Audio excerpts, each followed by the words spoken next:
গল্পের শুরুতে আমাদের বিদ্যা এবং সার্থক নামের এক দম্পতিকে দেখানো হয়, যেখানে বিদ্যা অনেক ভয় পাচ্ছিল এবং তার স্বামী সার্থককে বলছিল সৃষ্টিকর্তা মানুষদের কাছে 3টে মণি রক্ষা করতে দিয়েছিল, যে 3টে মণি রক্ষা করতে গিয়ে আমার গুরুজি মারা গেছে, আর ওই পিশাচিনীটা 2টো রত্নই নিয়ে গেছে। তবে তার ভেতর থেকে সবচেয়ে শক্তিশালী মণি ছিল কাল বিজয় রত্ন, কিন্তু ওটা একটা দুর্ঘটনার মাধ্যমে আমার গর্ভে চলে গিয়েছিল যখন আমার বাচ্চারা আমার পেটে ছিল।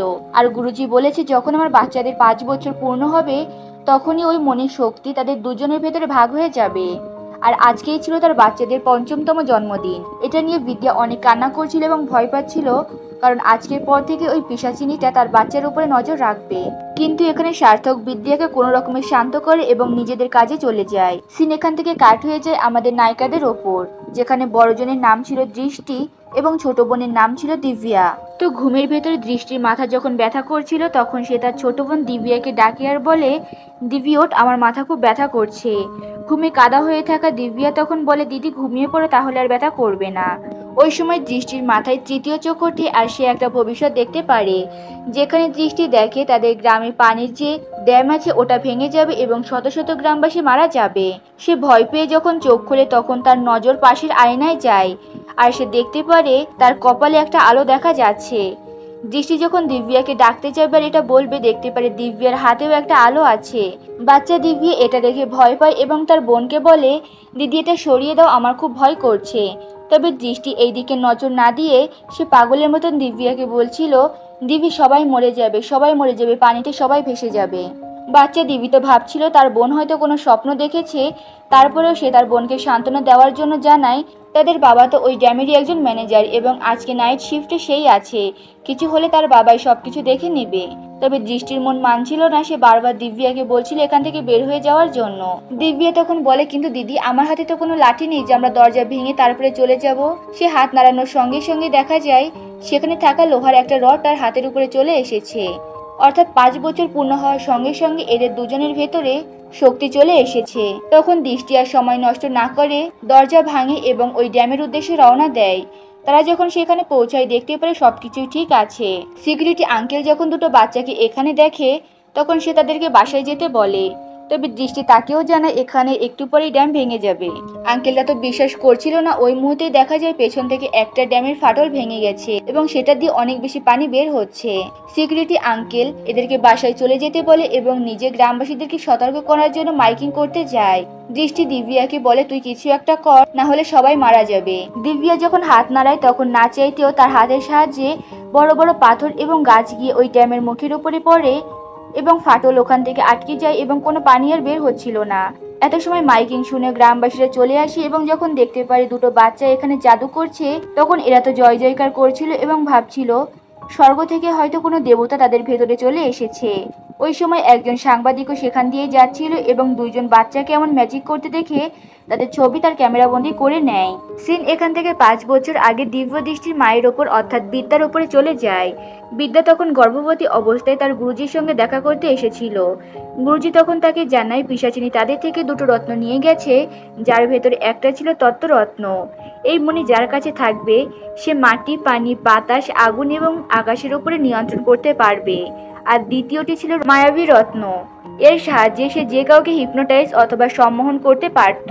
তখনই আমাদের ব্যাকগ্রাউন্ডে দেখানো হয় এই মণি দুটো যারা রক্ষা করছিল পিশাচিনী তাদেরকে মেরে তারপর এই মণি দুটোকে তার কাছে নিয়ে গেছে।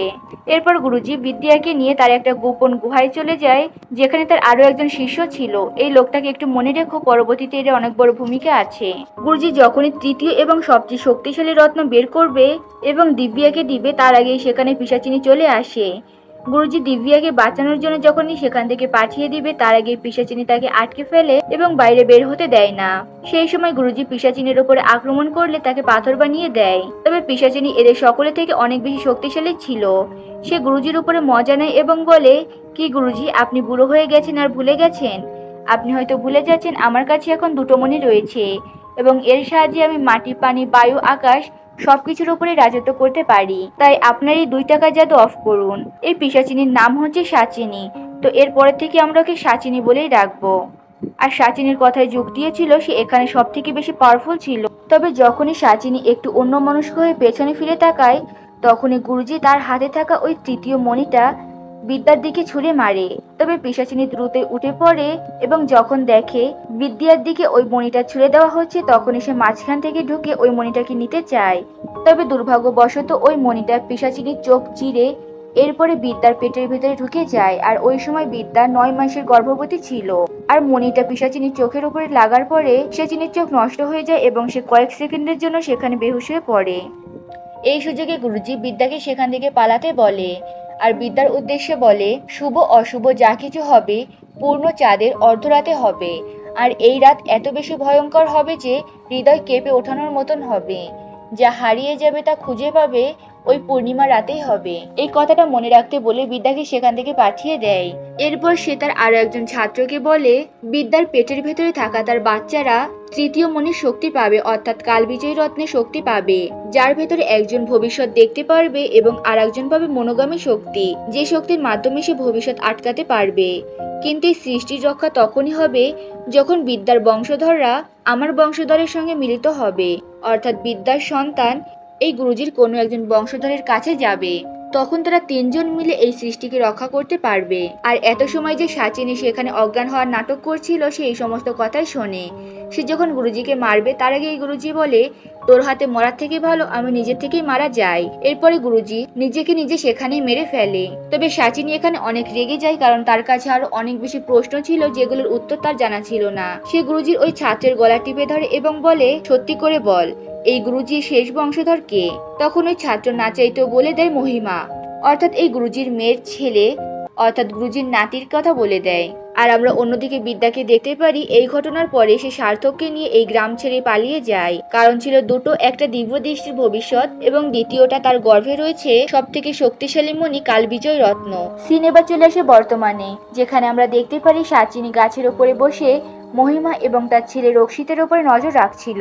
আর অন্যদিকে সমস্ত লোকজন যখন জেনে গেছে দিব্যদৃষ্টির ভেতরে শক্তি আছে, তখন দিব্যদৃষ্টির বাবা মা সিদ্ধান্ত নেয় আজকে রাতেই তারা দিব্যদৃষ্টিকে নিয়ে এখান থেকে বের হয়ে অন্য কোথাও শিফট হয়ে যাবে। তারা যখন চলে যাচ্ছিল তখন দিব্যদৃষ্টির বাবা মা বুঝতে পারে তাদের পেছনে সাচিনী রয়েছে। তখন সার্থক তার স্ত্রীকে তার বাচ্চাদেরকে নিয়ে এখান থেকে চলে যেতে বলে। বিদ্যা তার হাজবেন্ডকে ছেড়ে যেতে চাচ্ছিল না, তবে তার বাচ্চাদেরকে নিয়ে এখান থেকে চলে যেতে হয়। আর অন্যদিকে যখন সাচিনীর সামনে সার্থক পড়ে, সাচিনী 1 সেকেন্ডে সার্থককে সেখানে মেরে দিব্যদৃষ্টির পেছনে যায়। বিদ্যা যখন তার মেয়ে দুটোকে ট্রেনে তুলে দেয় এবং নিজে উঠতে যাবে তার আগে সাচিনী তার হাত টেনে ধরে এবং দিব্যদৃষ্টির কাছে চলে যেতে চায়, কারণ তাদের ভেতরে ওই মণি রয়েছে, তারা মরে গেলে মণিটা অটোমেটিক তার কাছে চলে আসবে। কিন্তু এখানে দিব্যদৃষ্টিকে বাঁচানোর জন্য দিব্যদৃষ্টির মা সাচিনীকে কোনো রকমের আটকে রেখেছিল, কারণ গুরুজি মারা যাওয়ার আগে তাকে একটা রক্ষা কবচ দিয়েছিল যার থেকে সে সাচিনী থেকে কিছু সময়ের জন্য পরিত্রাণ পেতে পারত। সে সাচিনীকে আটকে রেখেছিল আর বারবার দৃষ্টিকে বলছিল, মনে রেখো বোনের হাত কিন্তু কখনোই ছাড়বে না, না তার হাত ছাড়বে না তার সঙ্গ ছাড়বে। আর দৃষ্টিও তার মাকে বারবার বলছিল, মা আমি দিব্যির হাত ছাড়বো না, না তার সঙ্গ ছাড়বো। অন্যদিকে সাচিনী অনেক বেশি রেগে যায় এবং তার শক্তি ব্যবহার করে শেষ পর্যন্ত বিদ্যার পেটের ভেতরে একটা ছুরি ঢুকিয়ে দেয়। আর এই সমস্ত ঘটনা দিব্যদৃষ্টি ট্রেনের হাতল ধরে দেখছিল।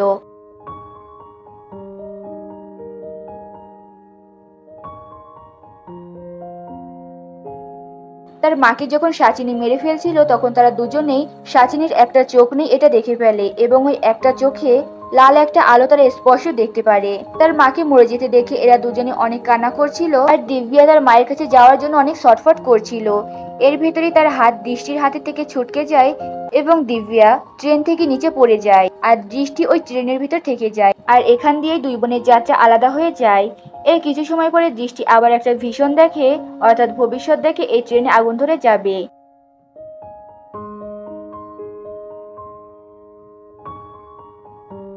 সে সকলকে এই কথা বলে কেউ বিশ্বাস করে না, কিন্তু এক দম্পতির কাছে গিয়ে যখন এটা বলে তখন ওই দম্পতি দৃষ্টিকে দেখে চিনে ফেলে এই মেয়েটা ভবিষ্যৎ দেখতে পারে। আজকে এই খবরে সে এই মেয়েটাকেই দেখেছে।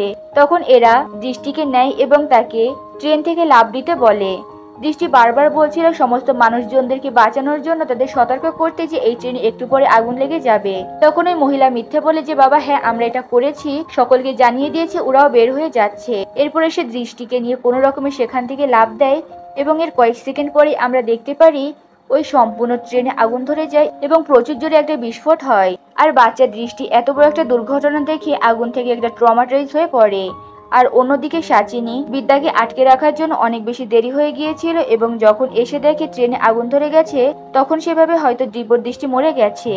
কিন্তু যখন তার কাছে ওই মণিটা না আসে তখন বুঝতে পারে তারা কোনোভাবে বেঁচে গেছে এবং যখন বড় হবে তখন তার কাছে অবশ্যই আসবে, কেননা এখনো দুটো মণি তার কাছেই রয়েছে এবং তার বাবা মার মৃত্যুর প্রতিশোধ সে নিবে। সিন কাট হয়ে যায় দিব্যার উপরে, যেখানে আমরা দেখতে পারি দিব্যা ট্রেনের পাশে পড়েছিল এবং একটা দম্পতি এসে তাকেও নিয়ে যায়।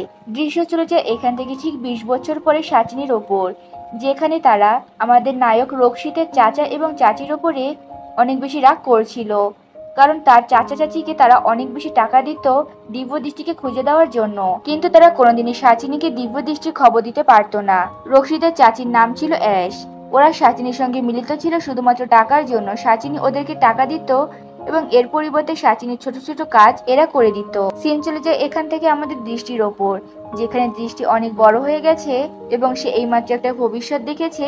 তাকে যে তুলে নিয়ে এসেছিল সেই চাচি একটু পরেই কারেন্টের শক খাবে, তো সে দ্রুত গিয়ে তার চাচিকে বাঁচিয়ে নেয়। তবে এতে তার চাচি একটুও খুশি ছিল না, কারণ তার চাচি প্রত্যেকবারই একটা করে টিকিট কাটতো কোটিপতি হওয়ার জন্য এবং সে প্রত্যেকবার দৃষ্টির কাছে জানতে চাইতো পরবর্তীতে লটারিতে কোন টিকিট হবে। তবে দৃষ্টি কোনো সময় সঠিক তা বলতো না, কারণ তার মা বলেছিল তাদের এই শক্তিগুলো তারা যেন সকলের থেকে হাইড করে রাখে এবং এটার ফলে কোনো খারাপ কাজ না করে। সে তার চাচিকে এই বিষয়টা বুঝিয়ে বললেও তার চাচি তার উপরে আরো রাগ করে আর উল্টো বলে, তোকে আমি বাঁচিয়েছিলাম কেন ট্রেন থেকে জানিস? শুধুমাত্র এটার জন্য, কারণ তুই ভবিষ্যৎ দেখতে পারতি, কিন্তু তোকে বাঁচিয়ে উল্টো আর আমার অনেক বেশি ক্ষতি হয়ে গেছে। তোকে পড়াতে খাওয়াতে আমার অনেক টাকা খরচ হচ্ছে, উল্টো এর বিনিময়ে তুই আমাকে কোনো টাকাই দিস না। দৃষ্টি তার চাচির কথা শুনে অনেক বেশি কষ্ট লাগে, তবে সে এখানে কিছু করতে পারে না, কারণ এটা সত্যি ছিল। সে তাদের ঘরে বসে খেত। সে যখন ব্যাগ গোছাচ্ছিল তার চাচি জিজ্ঞাসা করে, তুই এগুলো কেন গোছাচ্ছিস? তখন সে বলে সে আজকে বাইরে যাবে, তার ফ্রেন্ড মেলায় আজকে একটা দোকান দিয়েছে, সে তাকে হেল্প করবে। আর তাছাড়াও সে বলে আজকে পূর্ণিমার রাত, আর মা বলতো যা কিছুই হারিয়ে যাবে পূর্ণিমার রাতে খুঁজে পাবে। এখানে দৃষ্টি প্রত্যেকবার পূর্ণিমার রাতেই দিব্যাকে খুঁজতে বের হতো, আর তার চাচিও এটা জানতো। অন্যদিকে আমরা দিব্যাকে দেখতে পারি সে তার মনোগামী শক্তি ব্যবহার করে দূরে রাখা চিপস নিজের কাছে আনছিল এবং খাচ্ছিল। এটা দেখে তার পালিত মা তার উপর রেগে যায় আর বলে, এটা কি হচ্ছে দিব্যা? তুই ভুলে গেছিস তোর মানা তাকে বলতো নিজের শক্তি কারোর সামনে ব্যবহার করবি না এবং অপ্রয়োজনীয় ব্যবহার করবি না, কারো ক্ষতি করবি না। আর তুই এখানে বসেই বা কেন আছিস? আজকে না পূর্ণিমার রাত, তুই তোর বোনকে খুঁজতে বের হবি না? তাদের কথার মাধ্যমে আমরা বুঝতে পারি দিব্যা তার নতুন মায়ের সঙ্গে অনেক বেশি ফ্রেন্ডলি এবং তার সকল কথা সে শেয়ার করত এবং তার শক্তি সম্পর্কেও তার মা অবগত ছিল। তবে আজকে দিব্যার দৃষ্টিকে খুঁজতে বের হতে চাচ্ছিল না, কারণ দিব্যা প্রত্যেক বছরই দৃষ্টিকে খুঁজতে বের হতো কিন্তু কোনোবারই খুঁজে পেত না। প্রত্যেকবার মন ভেঙে চলে আসতো, এটা তার অনেক বেশি কষ্ট হতো। তাই সে এবার সিদ্ধান্ত নিয়েছে সে আজকে কোনোভাবেই তার বোনকে খুঁজতে বের হবে না। তবে এখানে দিব্যার পালিত মা তাকে অনেক বেশি জোর করে খুঁজতে যেতে এবং তাকে মোটিভেট করে যে তার হাল ছাড়া উচিত নয়, কোনো না কোনো এক সময় তার বোনকে সে অবশ্যই খুঁজে পাবে। আর দিব্যা তার মায়ের কথা মেনে যায় এবং তার বোনকে খুঁজতে বের হয়ে পড়ে। এদিকে আমরা দেখতে পারি দিব্যা, দৃষ্টি এবং সাচিনী সবাই একটা মেলার মধ্যে এসেছে, যেখানে সাচিনী অলরেডি প্ল্যান করে ফেলেছে সেই মেলার ভেতরে একটা তুফানের সৃষ্টি করবে, যার ফলে এখানে যদি দিব্য দৃষ্টি থাকে তাহলে একজন ভবিষ্যৎ দেখতে পারবে আর একজন সেটাকে আটকাতে পারবে। এর ফলে সে তাকে খুঁজে পাবে। আর হয়ও এমনটা দৃষ্টি ওখানে বসেই ভবিষ্যৎ দেখতে পারে মেলার ভেতরে একটা ঝড় উঠবে।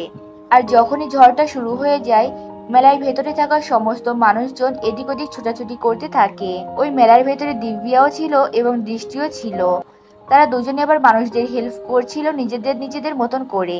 ওই সময় একটা পিলার ছোট্ট একটা বাচ্চার গায়ের উপরে পড়ে। দৃষ্টি ওটাকে সরানোর অনেক চেষ্টা করছিল, তবে যেহেতু পিলারটা অনেক বেশি ভারী ছিল এর জন্য সেটাকে নাড়াতে পারে না। এই দৃশ্যটা আবার দূর থেকে দাঁড়িয়ে দিব্যাও দেখতে পারে। তখন সে তার ম্যাজিকের পাওয়ার দিয়ে ওই পিলারটা সরিয়ে দেয় এবং ওই বাচ্চাটাকে বের করে দেয়। কিন্তু যেহেতু এখানে দিব্যা তার নিজের শক্তি ব্যবহার করেছে তাই দূর থেকে সাচিনীও দেখতে পারে আর দৃষ্টিও দেখতে পারে কেউ একজন ম্যাজিক করেছে। দৃষ্টি তার বোনকে চিনতো, দিব্যা মাঝে মাঝে এমন করতো। আর এমন ম্যাজিকের পাওয়ার দূর থেকে সাচিনীও দেখতে পারে। এর জন্য সে আরো বেশি ম্যাজিকের পাওয়ার ইউজ করে ঝড়টা আরো বেশি শক্তিশালী করে দেয়। তবে এই হুড়োহুড়ির ভেতরে হঠাৎ করেই দিব্য দৃষ্টির হাত একে অন্যের হাতের সঙ্গে টাচ লেগে যায়, যার ফলে দিব্যার হাতের আলো জ্বলে ওঠে এবং সে শিওর হয়ে যায় এই মেলার ভেতরেই তার বোন দৃষ্টি রয়েছে। তারা একে অন্যের ঠিকই কাছাকাছি ছিল, তবে ধরতে পারছিল না কোথায় আছে বা কি করছে বা দেখতে কেমন। তারা একে অন্যকে খুঁজছিল এবং সঙ্গে সঙ্গে মেলায় সমস্ত লোকজনদেরকে হেল্পও করছিল।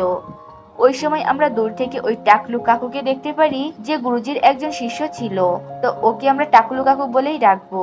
তো সেই ব্যক্তি চাচ্ছিল দিব্যির দৃষ্টি যেন আলাদা থাকে। এবার কেন এরা আলাদা থাকবে এবং সে কেনই বা এটা চায়, এটা তোমরা একটু পরেই জানতে পারবে। এরপর তারা মেলা থেকে বের হয়ে আসে এবং টাকলু কাকু একটা অটো নিয়ে ওদের সামনে আসে আর বলে অটোতে উঠতে। তবে দিব্য দৃষ্টি ওটাতে উঠতে চায় না, কারণ এদের ভেতরে মেলার ভেতরে একটা ঝগড়া হয়েছিল। বলে রাখি, ওরা কিন্তু এখনো জানে না এরা একে অপরের বোন হয়। তবে এত রাতে আর অটো পাবে না, এর জন্য এরা দুজনে অটো শেয়ার করে বাসার উদ্দেশ্যে যেতে থাকে। অটোতে বসে তারা ভাবছিল তারা আর একটুর জন্য তাদের বোনকে দেখতে পায়নি। এরপর আমরা মধ্যরাতে সিন দেখতে পারি, যেখানে টাকলু কাকু রমি নামের এই ছেলের কাছে আসে এবং তাকে একটা খাম দিয়ে বলে, এবার নিজের কাজে লেগে পড়ো, তুমি কিন্তু আমাকে কথা দিয়েছিলে তুমি আমাকে এই কাজে সাহায্য করবে। তখন রমি নামের ওই ছেলেটিও বলে, আচ্ছা ঠিক আছে, আমি অবশ্যই কাজটা করব। এখান থেকে দৃশ্য চলে যায় রক্ষিতের মা মহিমার ওপর, যেখানে সাচিনের কথা মতন রক্ষিতের চাচা চাচি মহিমার কাছে আসে যেন রক্ষিতকে বিদেশ থেকে দেশে ফেরাতে পারে আর ওকে এখানেই বিয়ে দেওয়া হয়, কেননা দিব্য দৃষ্টির ভাগ্য রক্ষিতের সঙ্গে জড়িত আছে। রক্ষিত দেশে আসলে তারাও অটোমেটিক রক্ষিতের কাছেই চলে আসবে, আর এই সুযোগে সাচিনীও তাদেরকে মেরে তাদের থেকে মণিগুলো নিয়ে নিতে পারবে। আর এদিকে দিব্যা তার মা বাবাকে জানাচ্ছিল আর একটুর জন্যই সে তার বোনকে পেল না। এর ভেতরে দিব্যার কাছে একটা ফোন আসে এবং তাকে জানানো হয় সে একটা ফ্রি টিকিট পেয়েছে বার্লির, যেখানে সে সবকিছু বিনামূল্যে পাবে, যেমন থাকা, খাওয়া, যাওয়া, ঘোরাঘুরি সবকিছু তারা প্রোভাইড করবে। এটা শুনে দিব্যা অনেক বেশি খুশি হয়ে যায় এবং সিদ্ধান্ত নেয় সে বার্লিনে যাবে ছোট্ট একটা ট্যুরের জন্য।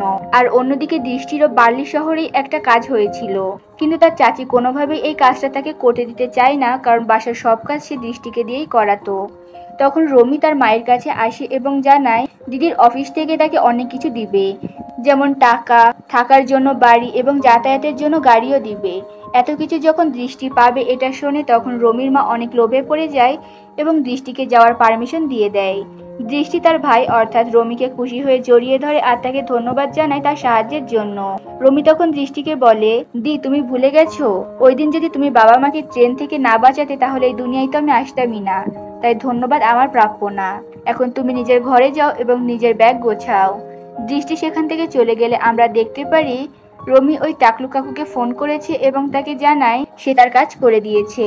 আসলে ওই টাকলু কাকুই বার্লি শহরে দৃষ্টির একটা চাকরি করে দিয়েছিল, যাতে দিব্যা এবং দৃষ্টি এরা দুজনেই আলাদা আলাদা থাকে, তবে ভাগ্যক্রমে এরা দুজনেই যাচ্ছে একই জায়গায়। এদিকে সাচিনী মায়াবী রত্নের সাহায্যে মহিমাকে বশ করে নেয় এবং তাকে জানায় গতকাল মহিমার যে প্রেস কনফারেন্স আছে সেখানে যেন সে সকলকে জানিয়ে দেয় তার ছেলে দ্রুতই দেশে ফিরছে এবং তার মনের মানুষের সঙ্গে তার বিয়ে দেওয়া হবে।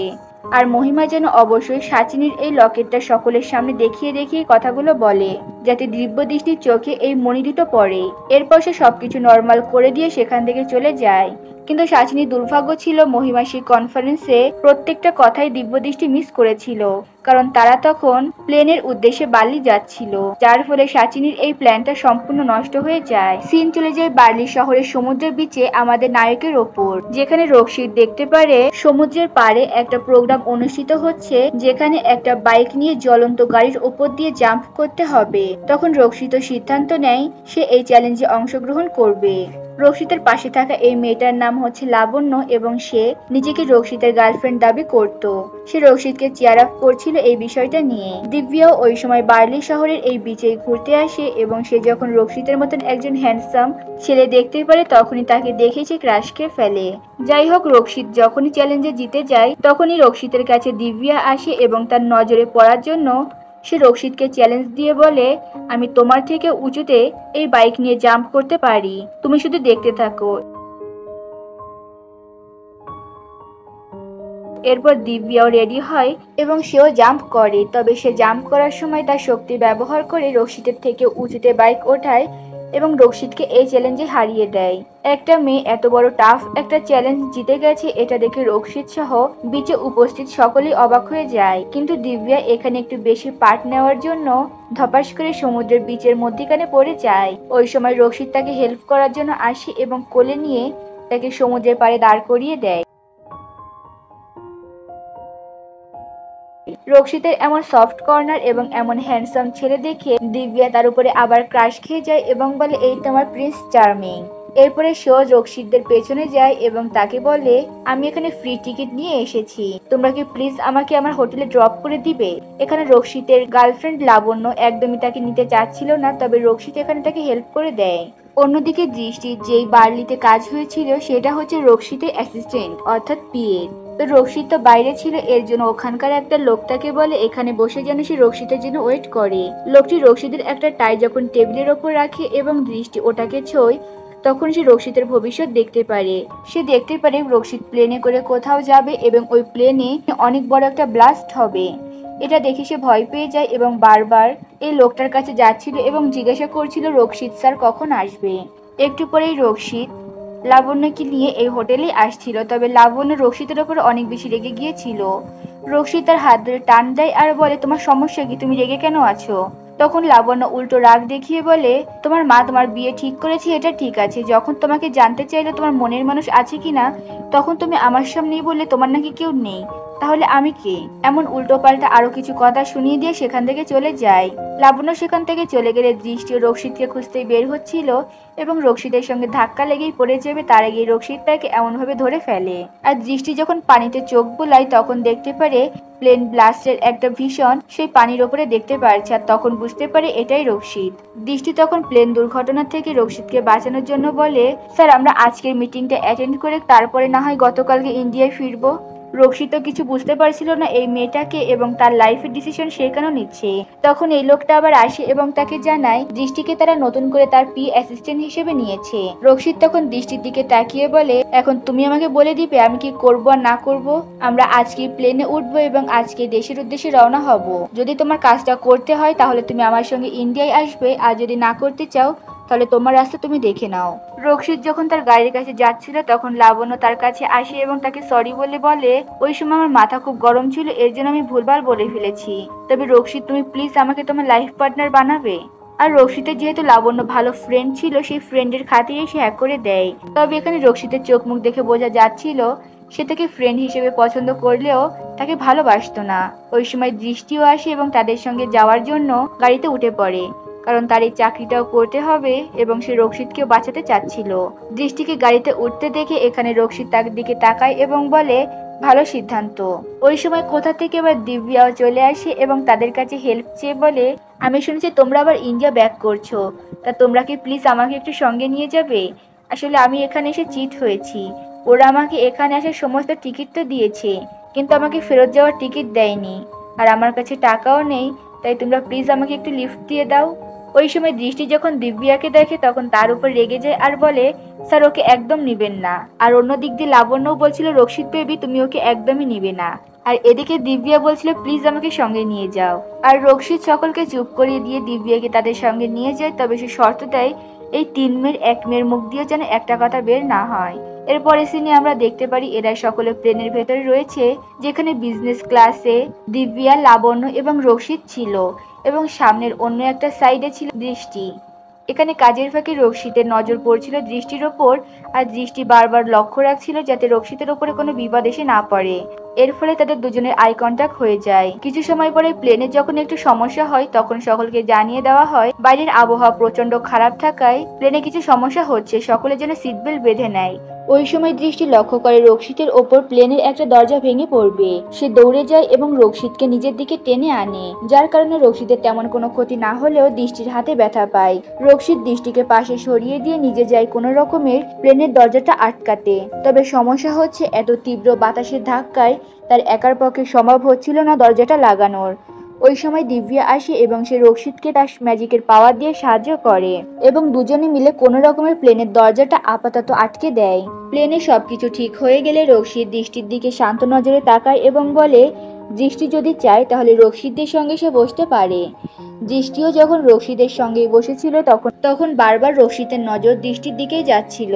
এত বাধা বিপত্তি শেষ করে অবশেষে এই 4 জন ইন্ডিয়া ব্যাক করে। তারা শেরগিল পরিবারে আসলে সকলে অনেক বেশি খুশি হয়, বিশেষ করে মহিমা, কারণ তার ছেলে বিয়ের জন্য রাজি হয়ে গেছে। ওই সময় আমরা সাচিনের একজন সার্গেতকে দেখতে পারি যার নাম ছিল বিচ্ছু। সে নিজেও একটা ইচ্ছাধারী বিচ্ছু ছিল। তো বিচ্ছু সাচিনীকে দেখায় যেখানে লাবণ্য রক্ষিতকে দেখছে। লাবণ্যর হবু বর তার দিকে নজর না দিয়ে তার প্রিয়ের দৃষ্টির দিকে তাকিয়ে আছে। আর অন্যদিকে দিব্যা নামে নতুন একটা মেয়ে, সে আবার রক্ষিতের উপরে নজর রাখছে। সে সাচিনীকে বলে, আমাদের লাবণ্য কোনো কাজই ঠিক মতন করতে পারে না।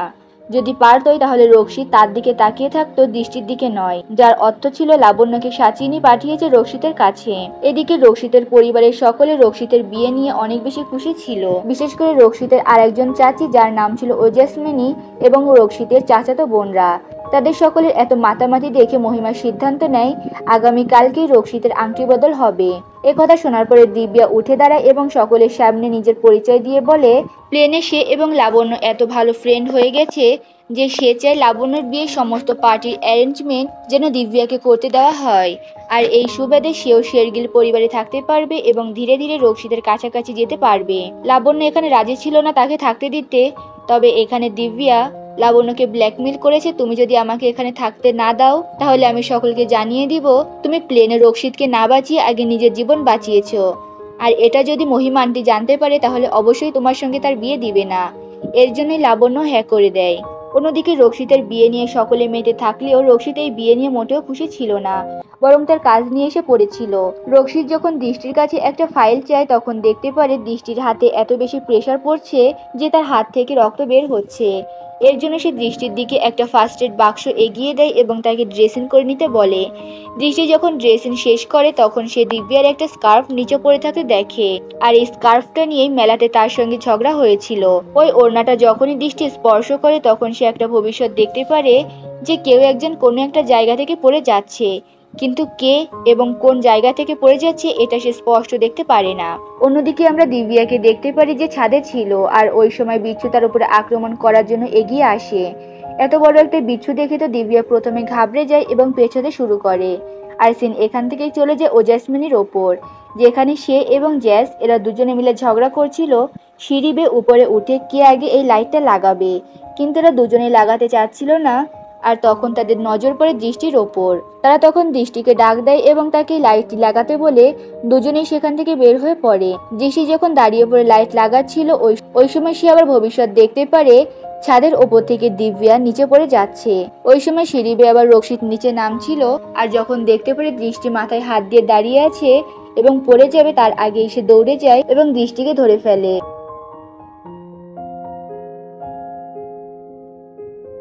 তবে সমস্যা ছিল দৃষ্টির মাথায় এখনো তার তৃতীয় চোখ জ্বলজ্বল করছিল, কিন্তু আপাতত তার চোখের উপরে যেহেতু একটা কাপড় পরেছিল এর জন্য রক্ষিত সেটাকে এমনি লাইটের আলোই মনে করছিল। তার মাথার আলোটা সরানোর জন্য সে যখনই রক্ষিতকে হাঁক করে তখন সে বিড়বিড় করে বলতে থাকে ছাদ।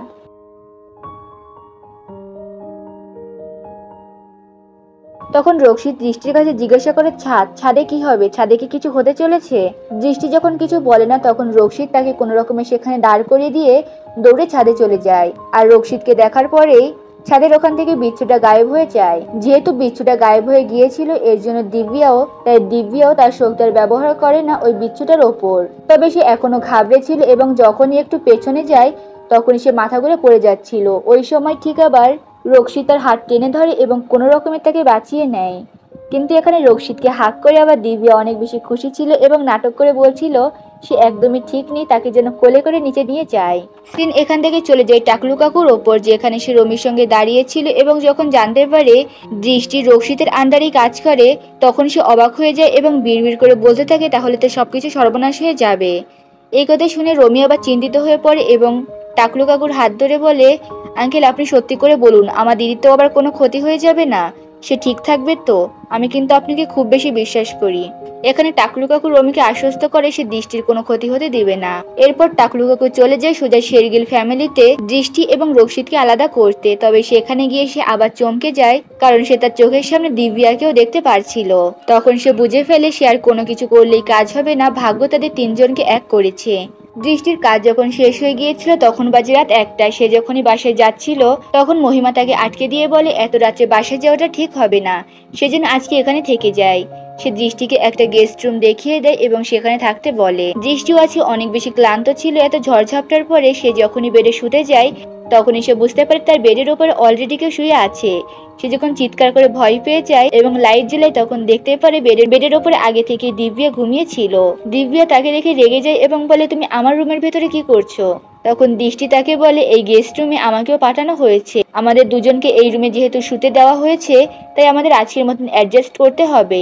আর এমনিতেও আমি তো এখানকার পিএ, আমি এখানে থাকতেই পারি, কিন্তু তুমি এখানে কি করতে থাকবে? তুমি তো এখানে লাবণ্যকে ফাঁসিয়ে রক্ষিত স্যারের ঘাড়ের উপরে উঠতে যাচ্ছ, তাই না? তখন দিব্যা দৃষ্টির দিকে তাকিয়ে বলে, আমি তো আগে কখনো এমন এমপ্লয় দেখিনি যে নিজের স্যারের বাসায় থাকার জন্য উঠে পড়ে লাগে। কিন্তু যেহেতু অনেক বেশি রাত হয়ে গেছে, এর জন্য তারাও থেমে যায় এবং ঘুমানোর জন্য দিব্যা লাইট অফ করে দেয়। এটা দেখে দৃষ্টি আবার লাইট একটা জ্বালিয়ে দেয় এবং তাকে বলে তার অন্ধকারে ঘুম আসে না। তখন দিব্যা তার সঙ্গে ঝগড়া করে বলে, আমার আবার আলোতে ঘুম আসে না, তুমি অফ করে দাও, না হলে আমার ঘুম আসবে না। দৃষ্টি এবার তার উপরে মারাত্মক রেগে যায় এবং তাকে বলে, তোমার সমস্যা কি? সেই থেকে আমার সঙ্গে ঝগড়া করে যাচ্ছ, আমার মাথা পুরো ব্যথা করছে। তখন দিব্যা বলে, তাহলে ঘুমিয়ে পড়ো, তাহলে আর ব্যথা করবে না। আর এই কথা বলার সঙ্গে সঙ্গে এদের দুজনের মুখই অফ হয়ে যায়, কারণ এই সেম কথাটা যখন দৃষ্টি ছোট্ট দিব্যাকে বলতো ঘুম থেকে ডেকে, তখন ছোট্ট দিব্যা বলতো, দি ঘুমিয়ে পড়ো, তাহলে আর মাথা ব্যথা করবে না। আর আজকে যখন দিব্যাও এই কথাটা বলে, তখন এরা দুজনে নিজেদের বোনকে অনেক বেশি মিস করতে থাকে। এরপর এরা চুপচাপ ঘুমিয়ে পড়ে আর মনে মনে নিজেদের বোনকে মিস করতে থাকে। আর অন্যদিকে আমরা দেখতে পারি সাচিনী নিজের রুমের ভেতরে বসে এত সময় ধরে তাদের উপরে নজর রাখছিল। কিন্তু এই দিব্য দৃষ্টিকে দেখে সাচিনীর আবার অনেক বেশি রাগ হয়, কারণ এই দুজনের জন্য লাবণ্য রক্ষিতের কাছাকাছি যেতে পারছে না। এর জন্য সাচিনী দিব্য দৃষ্টির রুমের কাছে আসে এবং তার জাদুর সাহায্যে এদের রুমের ভেতরে ঝড় তুলে দেয়। কিন্তু সে অবাক হয়ে যায়, ঝড়ের ফলে ঘরের সবকিছু লন্ডভন্ড হয়ে গেলেও ওই ঝড়ের কোনো প্রভাবই দিব্য দৃষ্টির ওপরে পড়ছিল না। তারা তো বেশ আরামে ঘুমিয়েছিল। এটা দেখে সাচিনী আবার অবাক হয়ে যায় যে আজ পর্যন্ত তার কোনো শক্তি কারো উপরে ব্যর্থ হয়নি, তাহলে দিব্য দৃষ্টির ওপরেই কেন এমন হলো? আর এখানে উল্লেখ্য দৃষ্টি তার পরিচয় দৃষ্টি দিয়েছে, তবে এই দৃষ্টির নামটা দিব্যা শুনতে পারেনি। আর দিব্যা এখানে সকলের কাছে পরিচয় ডি দিয়েছে, দিব্যা বলেনি। আর এই নামটা দৃষ্টিও জানতে পারেনি। এই পর্বের শুরুতে আমরা দেখি দৃষ্টি দিব্যার উপর রাগ করছিল, কারণ সে তার পুরো ঘরে জামা কাপড় ছড়িয়ে ছিটিয়ে রেখেছিল। এর ভেতরেই দৃষ্টি দিব্যাকে সতর্ক করে বলে, আজ সন্ধ্যায় লাবণ্য এবং রক্ষিতের এঙ্গেজমেন্ট আছে, তাই সেজন্য কোনো রকমের সমস্যা না করে। তখন দিব্যাও বলে, সে তো কোনোভাবেই রক্ষিত এবং লাবণ্যর এঙ্গেজমেন্ট হতে দিবে না, এর জন্য তাকে যা করতে হয় সে তো তাই করবে। তখন দৃষ্টিও দিব্যাকে চ্যালেঞ্জ করে বলে, আমি থাকতে তুমি কোনোভাবেই তাদের এঙ্গেজমেন্ট আটকাতে পারবে না।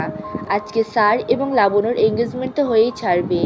আর এই কথার উপরেই তারা দুজনে বাজি ধরে, যদি দৃষ্টি দিব্যাকে আটকে দেখাতে পারে তাহলে দিব্যা এখান থেকে চলে যাবে, আর যদি দৃষ্টি হেরে যায় তাহলে দৃষ্টিকে এখান থেকে চলে যেতে হবে। আর কথাটা এরা দুজনেই ডান করে দেয়। অন্যদিকে আমরা সাচিনী এবং বিচ্ছুকে দেখতে পারি। বিচ্ছু সাচিনীকে বলছিল, সাচিনী আমি তোমার জন্য একটা প্ল্যান ভেবেছি। এটা শোনার পরে সাচিনী বলে, thank you so much, but তোর কাছে কি ব্রেন আছে যে তুই আমার জন্য কিছু ভাবতে পারবি? তুই উল্টো আমার প্ল্যান শোন, একবার তুই আর একবার আমি এই দুজনের ওপর নজর রাখবো, অর্থাৎ দিব্যা এবং দৃষ্টির ওপর। খোঁজ লাগা কেন আমার জাদু এদের দুজনের ওপরে কাজ করেনি। ভয়েস নিয়ে সমস্যা হচ্ছে জানি, তবে তোমরা প্লিজ কষ্ট করে একটু মানিয়ে নাও, কারণ কিছুদিন আগে আমার আক্কেলমারির কাঁচা দাঁত উঠিয়ে ফেলেছে, প্রচুর ব্যথা, আমি কথা বলতে পারতেছি না। তার উপরে এই ব্যথার জন্য জ্বর আর সর্দি এসে গেছে, এরপরও তোমাদের জন্য আমি ভয়েস দিচ্ছি, তো কোনো রকমের কষ্ট করে একটু মানিয়ে নিও। তো ড্রামা কন্টিনিউ করছি। অন্যদিকে আমরা দেখতে পারি রক্ষিত তার মায়ের উপর রেগে যায়, কারণ রক্ষিতের মা রক্ষিতকে বলছিল, আজকে যদি তোমার বাবা এখানে থাকতো তাহলে অনেক ভালো হতো। এটা শুনেই রক্ষিত রাগ করে, কারণ 20 বছর আগেই রক্ষিতের বাবা এদেরকে ছেড়ে কোনো একটা মেয়ের সঙ্গে চলে গেছে। এরপরে এদের দিকে ফিরেও তাকায়নি রক্ষিতটা বেঁচে আছে কি নেই। রক্ষিত তার মাকে বোঝায় যে মানুষটা আমাদের ছেড়ে চলে গেছে তাকে নিয়ে ভেবে কিছু হবে না, তাই সে যেন মন খারাপ না করে এবং আজকের দিনটা এনজয় করে। ওই সময় দিবেশ রান্ধাবা নামের একজন লোক এদের বাসায় ঢোকে এবং দৃষ্টির কাছে পরিচয় দিয়ে জানায় সে রক্ষিতের একজন ক্লায়েন্ট, সে রক্ষিতের সঙ্গে বিজনেস ব্যাপারে মিটিং করতে এসেছে। ওই সময় রক্ষিতের সমস্ত চাচাতো বোনরা তার কাছে আসে এবং তার সঙ্গে কথা বলতে চায়। বিশেষ করে এই মেয়েটা অর্থাৎ এই সিমিনকে মনে রেখো, এই ফিউচারে অনেক কাজে লাগবে। তো মেয়েরা এর সঙ্গে ফ্লার্ট করছিল, আর ওই সময় তাদের কাছে একটা কল আসে, যেখানে কলের ভেতরে জানানো হয় দিবেশ রান্ধাবা কোনো একটা কাজের কারণে ফ্লাইট মিস করেছে, এর জন্য সে আজকে মিটিংটা অ্যাটেন্ড করতে পারবে না। তারা যেন এই কথাটা রক্ষিতকে জানিয়ে দেয়। তবে রক্ষিতের চাচাতো বোনরা দিবেশ রান্ধাবাকে কে নিবে এটা নিয়ে আলোচনা করছিল, আর ফোনে থাকা ওই ব্যক্তির কথা শুনতেই পায়নি। অর্থাৎ যে এখন এন্ট্রি নিল সে কোনো দিবেশ রান্ধাবা নয়, বরং যে সে একজন ফ্রড ছিল। তো দিবেশ যখন রক্ষিতের সঙ্গে কোনো একটা প্রজেক্ট নিয়ে ডিল করছিল, তখন রক্ষিতের সঙ্গে তার ডিলটা ফাইনাল হয় না। দিবেশ যখন সেখান থেকে বের হয়ে যায় তখন রক্ষিত দৃষ্টিকে বলে সেজন্য এই এগ্রিমেন্টটার জন্য একটা পেপার নিয়ে আসে। দৃষ্টি তখন তাকে বলে কিন্তু স্যার সে তো ডিলটা সাইন করবে না, এর জন্যই চলে গেল।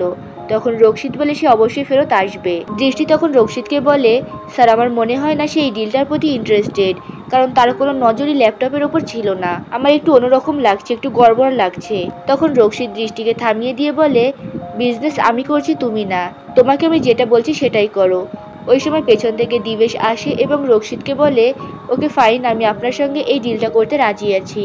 দৃষ্টি যখন এগ্রিমেন্ট পেপার প্রিন্ট করছিল ওই সময় সে একটা ভবিষ্যৎ দেখতে পারে যেখানে দিবেশ লাবণ্যর ঘর থেকে 10 কোটি টাকার একটা আংটি চুরি করছিল। তখনই দৃষ্টি বুঝে ফেলে এই লোকটার ভেতরে কোনো না কোনো সমস্যা তো আছেই। সে কথাটা রক্ষিতকে জানাতে যায় এবং রক্ষিতকে এই কথাটা বলেও যেন সে এই এগ্রিমেন্টটা সাইন না করে। রক্ষিত তখন তাকে আবার থামিয়ে দিয়ে বলে ভেতরে তুমি একবার বলছিলে সে ডিলটা করতে আসবে না, কিন্তু তখন আমি সঠিক ছিলাম। এখন আবার বলছো দেখবে এটাও আমি সঠিক, তার ভিতরে কোনো সমস্যা নেই। তবে দৃষ্টি এখানে রক্ষিতকে বারবার বলছিল স্যার তার ভিতরে সমস্যা আছে, তার সঙ্গে এই কাজটা করবেন না। ওই সময় রক্ষিত লক্ষ্য করে নিচে থেকে দিব্যা আসছে। তখন দৃষ্টিকে বলে তোমার এখানে কোনো কাজ নেই, তুমি জাস্ট আমার একটা কাজ করো, নিচে ওই দিব্যাকে ওখানে আটকে রাখো, ওকে যেন আমার আশেপাশেও না দেখি। এই কথা বলে সে সেখান থেকে চলে যায় আর দৃষ্টি এদিকে দিব্যাকে আটকানোর কাজে লেগে পড়ে। দিব্যা দৃষ্টিকে সামনে থেকে সরতে বলছিল কারণ সে রক্ষিতের কাছে যেতে চায়। দৃষ্টি তখন দিব্যাকে থামিয়ে দিয়ে বলে স্যার তোমাকে তার আশেপাশে যেতেও নিষেধ করেছে। দিব্যা তখন বলে তোমার স্যার বলেছে তোমাকে, কিন্তু আমাকে তো না, আমাকে যখন বলবে তখন তার কাছে যাবো না। ওকে। এখানে তাদের আরো একবার ঝগড়া হয়, তবে দৃষ্টি এখানে কোনোভাবেই দিব্যাকে রক্ষিতের কাছে যেতে দেয় না। এদিকে দিব্যা দৃষ্টির সঙ্গে ঝগড়া করে না পেরে লাবণ্যর ঘরে চলে যায় ওই আংটি চুরি করার জন্য। লাবণ্য তার মুখের উপরে ফেস মাস্ক এবং শসা দিয়ে রেখেছিল, যার কারণে তার ঘরের ভেতরে কি হচ্ছে তা কিছুই সে দেখতে পারছিল না। আর দিব্যা তার ম্যাজিকের পাওয়ার ইউজ করে লাবণ্যর পাশে থাকা ওই আংটির বাক্স থেকে আংটিটা নিজের কাছে নিয়ে আসে এবং সেখান থেকে চলে যায়। দিব্যা সেখান থেকে আংটি নিয়ে যাওয়ার পরে রুমের ভেতরে দেবিশ আসে এবং ওই আংটির বাক্সটা তার পকেটের ভেতরে রেখে দেয়। তবে সে কিন্তু এটা চেক করেনি এর ভেতরে আসলে আংটি আছে কিনা। এটার ভেতরে তো কোনো আংটি ছিলই না, কারণ একটু আগে দিব্যা সেটাকে নিজের সঙ্গে নিয়ে গেছে যাতে সে লাবণ্য এবং রক্ষিতের বিয়েটা আটকাতে পারে। এদিকে বিচ্ছু সাচিনীকে বলছিল সাচিনী তুমি এত সাচ্ছ কেন, তুমি তো মানুষ নও, তুমি তো একটা পিশাচিনী। সাচিনী তখন বলে আমি মানুষ নই তো কি হয়েছে, আমার এই ধরনের বিয়ে শাদীর অনুষ্ঠানে সাজতে অনেক বেশি ভালো লাগে। আর আজকে আমার কত কাজ জানিস তুই, আজকে আমাকে ওই মেয়ে দুটোর ওপর নজর রাখতে হবে, তাদের উপর আমার জাদুর কোনো প্রভাব কেন পড়ল না। আর এছাড়াও পার্টির ভেতরে আমি আজকে কিছু ভয়ঙ্কর করতে চলেছি। এদিকে আমরা পার্টির সিন দেখতে পারি যেখানে এবং তার বোনরা এসেছিল তার মায়ের কাছে এবং তার মা ও জ্যাসমিনীকে বলছিল মম দেখো তো আমাদের কেমন লাগছে। তখন ও জ্যাসমিনী বলে তোমরা এখনো রেডি হওনি কেন। তখন সিমিন বলে কিন্তু মা আমরা তো রেডি হয়ে গেছি, এর থেকেও যদি আমি বেশি সাজি তাহলে তো আমাকে ক্রিসমাস ট্রি লাগবে। তখন তার নজর যায় দেবিশের ওপর। সিমিন এবং তার বোনরা দেবিশকে এখানে জোর করছিল যেন দেবিশ আজকে রক্ষিতের এঙ্গেজমেন্টের পার্টিতে থেকে যায়। এরপর রক্ষিত এবং তার অ্যাসিস্ট্যান্টও তাকে বলে দেবিশ যেন কোনো রকমের এখানে আজকে একটু সময় থেকে যায়। দেবিশ তো মনে করেছিল সে ওই রিংটা অলরেডি চুরি করে নিয়েছে, তাই সে এখান থেকে কোনো রকমের বের হতে চাচ্ছিল। এর জন্য সে রক্ষিতকে বলে আসলে আমার একটা ইম্পর্টেন্ট মিটিং আছে, আমাকে এখনই অফিসে যেতে হবে। আর তার উপর আপনার আজকে এঙ্গেজমেন্টের মতন এত বড় একটা অনুষ্ঠান, আমি তো আপনার জন্য কিছু নিয়ে আসিনি। আর খালি হাতে কোনো পার্টি অ্যাটেন্ড করা আমার স্বভাবের ভেতর যায় না। তবে এদের সকলের জোড়াজুড়িতে দেবিশকে এখানে রাখা হয়। আর অন্যদিকে রক্ষিত এবং লাবণ্যর এঙ্গেজমেন্ট শুরু হয়ে যায়। রক্ষিত যখন রিং বের করবে এবং লাবণ্যকে পরাবে তখন সে দেখতে পারে বাক্সটা একদম খালি, এর ভিতরে কোনো রিং নেই। এটা দেখে তো লাবণ্য অনেক বেশি ঘাবড়ে যায় এবং বলছিল এটা তো আমার রুমের ভেতরেই ছিল, তাহলে সেখান থেকে কে চুরি করতে পারে। এক সেকেন্ড তোমরা ওয়েট করো, আমি নিজের রুমে খুঁজতে যাই। ওই সময় দৃষ্টি রক্ষিতকে বলে স্যার আমি জানি মিস্টার রান্ধাবাই ওই রিংটা চুরি করেছে, আপনি প্লিজ তাকে চেক করুন। রক্ষিত তাকে বলে তুমি কি ভেবেচিন্তে বলছো, এত বড় একজন বিজনেসম্যানের ওপর তুমি একটা অভিযোগ দিচ্ছ, এটা যদি ভুল হয়ে যায় তাহলে বুঝতে পারছো কত বড় একটা অপমান এখানে হবে। তবে দৃষ্টি এখানে অনেক বেশি ফোর্স করছিল এবং জোর দিয়ে বলছিল আপনি তাকে একবার সার্চ করুন, হয়তো তার কাছেই পেয়ে যাবেন। আর দৃষ্টির এত জোড়াজড়িতে রক্ষিত তার কাছে যায় এবং গিয়ে বলে, মিস্টার রান্ধাওয়া, সরি বাট আমরা আপনাকে চেক করতে চাই। বুঝতেই তো পারছেন এত বড় একটা জিনিস চুরি হয়ে গেছে। রক্ষিত যখন তার পকেট চেক করতে পারে তখন দেখতে পারে তার পকেটে খালি একটা বাক্স আছে, তবে তার ভেতরে রিং নেই। তখন মিস্টার রান্ধাওয়া এদের সকলের উদ্দেশ্যে বলে, আসলে কানাঘুষোয় আমি শুনতে পেরেছিলাম রক্ষিতের নাকি আজকে এঙ্গেজমেন্ট, সেই জন্যই আমি একটা রিং নিয়ে আসতে চাচ্ছিলাম। হয়তো এর ভেতর থেকে রিং পড়ে গেছে আর আমি এটা কিছু প্যাকিং করাবো ওটা টাইমই পাইনি। আশা করি এতটুকু এক্সপ্লেনেশনই যথেষ্ট আপনার বিয়ের জন্য। কিন্তু ও জ্যাসমিন এখানে অনেক বেশি চিৎকার চেঁচামেচি করছিল এবং বলছিল রিং যেহেতু এখান থেকে চুরি হয়ে গেছে অর্থাৎ আমাদের ভেতরেই হয়তো চোর আছে, তাই সমস্ত দরজা আটকে দেওয়া হয় এবং ভেতরে আসে সমস্ত মেহমানদের পার্স এবং তাদের বডি চেকিং করা হচ্ছিল। সকলের যখন তল্লাশি নেওয়া হচ্ছিল তখন দিব্যি আবার একটু ভয় পেয়ে যায়, কারণ রিং তো এই মুহূর্তে তার কাছেই ছিল। তখন সে ম্যাজিক করে এবং রিংটা কোথাও একটা রাখতে চাচ্ছিল, কিন্তু সর্বনাশ তখন হয় যখন সাচিনী দেখতে পারে সে ছাড়াও এই বাড়িতে কেউ একজন তো জাদু করছেই। সে পুরো পার্টির ভেতরে খুঁজতে থাকে কে এখানে জাদু করছে। সে তো বুঝতেই পেরেছিল দিব্যা অথবা দৃষ্টি যে কোনো একজন বোন এখানে আছে, তবে সে সঠিকভাবে দেখতে পারছিল না। এর জন্য সে জাদু দিয়ে একটা ঝাড়বাতির উপর বসে পড়ে যাতে উপর দিয়ে নিচে কে জাদু করছে এটা সে সুন্দরভাবে দেখতে পারে। আর এদিকে দিব্যাও নিজের ম্যাজিকের মাধ্যমে রক্ষিতের পকেটের ভেতরেই ওই রিংটা রেখে দেয়। আর এরপর যখন রক্ষিত নিজের পকেটে হাত দেয় এবং ওই রিংটা বের করে, ওটা দেখে সকলে রক্ষিতকে প্রশ্ন করে রক্ষিতের পকেটের ভেতরে এই রিংটা কি করছে। রক্ষিত তো নিজেও জানতো না তার পকেটের ভেতরে এই রিংটা কখন আসলো আর কি করেই আসলো। রক্ষিত উত্তর দেওয়ার আগে সেখানে দিব্যা বলে হয়তো নিজের কাছে লুকিয়ে রেখেছিল যাতে এঙ্গেজমেন্টটা করতেই না হয়, হয়তো এঙ্গেজমেন্ট থেকে পালানোর জন্যই এটা করেছে। তবে তার কথায় বিশেষ কেউ একটা পাত্তা দেয় না এবং যখনই পুনরায় এদের এঙ্গেজমেন্ট শুরু হবে এবং রক্ষিত রিংটা লাবণ্যকে পড়াতে যাবে ওই সময় রক্ষিতের কাছে একটা কল আসে। রক্ষিত কলটা দৃষ্টির কাছে অ্যাটেন্ড করার জন্য এবং দৃষ্টি যখন ফোনে কথা বলে তখন জানানো হয় আসল মিস্টার রান্ধাওয়া কালকে দুপুরে রক্ষিতের সঙ্গে একটা মিটিং করবে। আজকে সিঙ্গাপুরে সে কোনো একটা কাজে আটকে গেছে যার জন্য সে তার সঙ্গে দেখা করতে পারছে না। দৃষ্টিটা শোনার পরেই বুঝতে পারে এখানে যে আছে সে অবশ্যই ফ্রড, কিন্তু সে রক্ষিতকে এই কথা বলার আগেই সে একটা ভবিষ্যৎ দেখতে পারে পার্টির ভেতরে একটু পরেই অনেক বড়সড় লেভেলের একটা ঝড় হতে চলেছে। আর অন্যদিকে লাবণ্য এবং রক্ষিতের এঙ্গেজমেন্ট হতে দেখে দিব্যা রেগে যাচ্ছিল এবং বলছিল গড আজকে যেন উপর থেকে বৃষ্টি পড়ে, মাটি ফেটে যায়, আকাশ ভেঙে পড়ুক, যাই হোক কিন্তু আজকে এই এঙ্গেজমেন্টটা যেন কোনোভাবে থেমে যায়।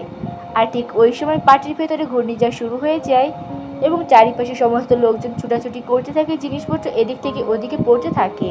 সবকিছুই সাচিনী ওপর থেকে করছিল কারণ সে তো দেখতেই পেয়েছিল পার্টির ভেতরে এই দুই বোনের এক বোন রয়েছে। আর সকলে যদি আজকে এই বাসা থেকে বের হয়ে যায় তাহলে তো সে অনেক বড় একটা চান্স মিস করবে।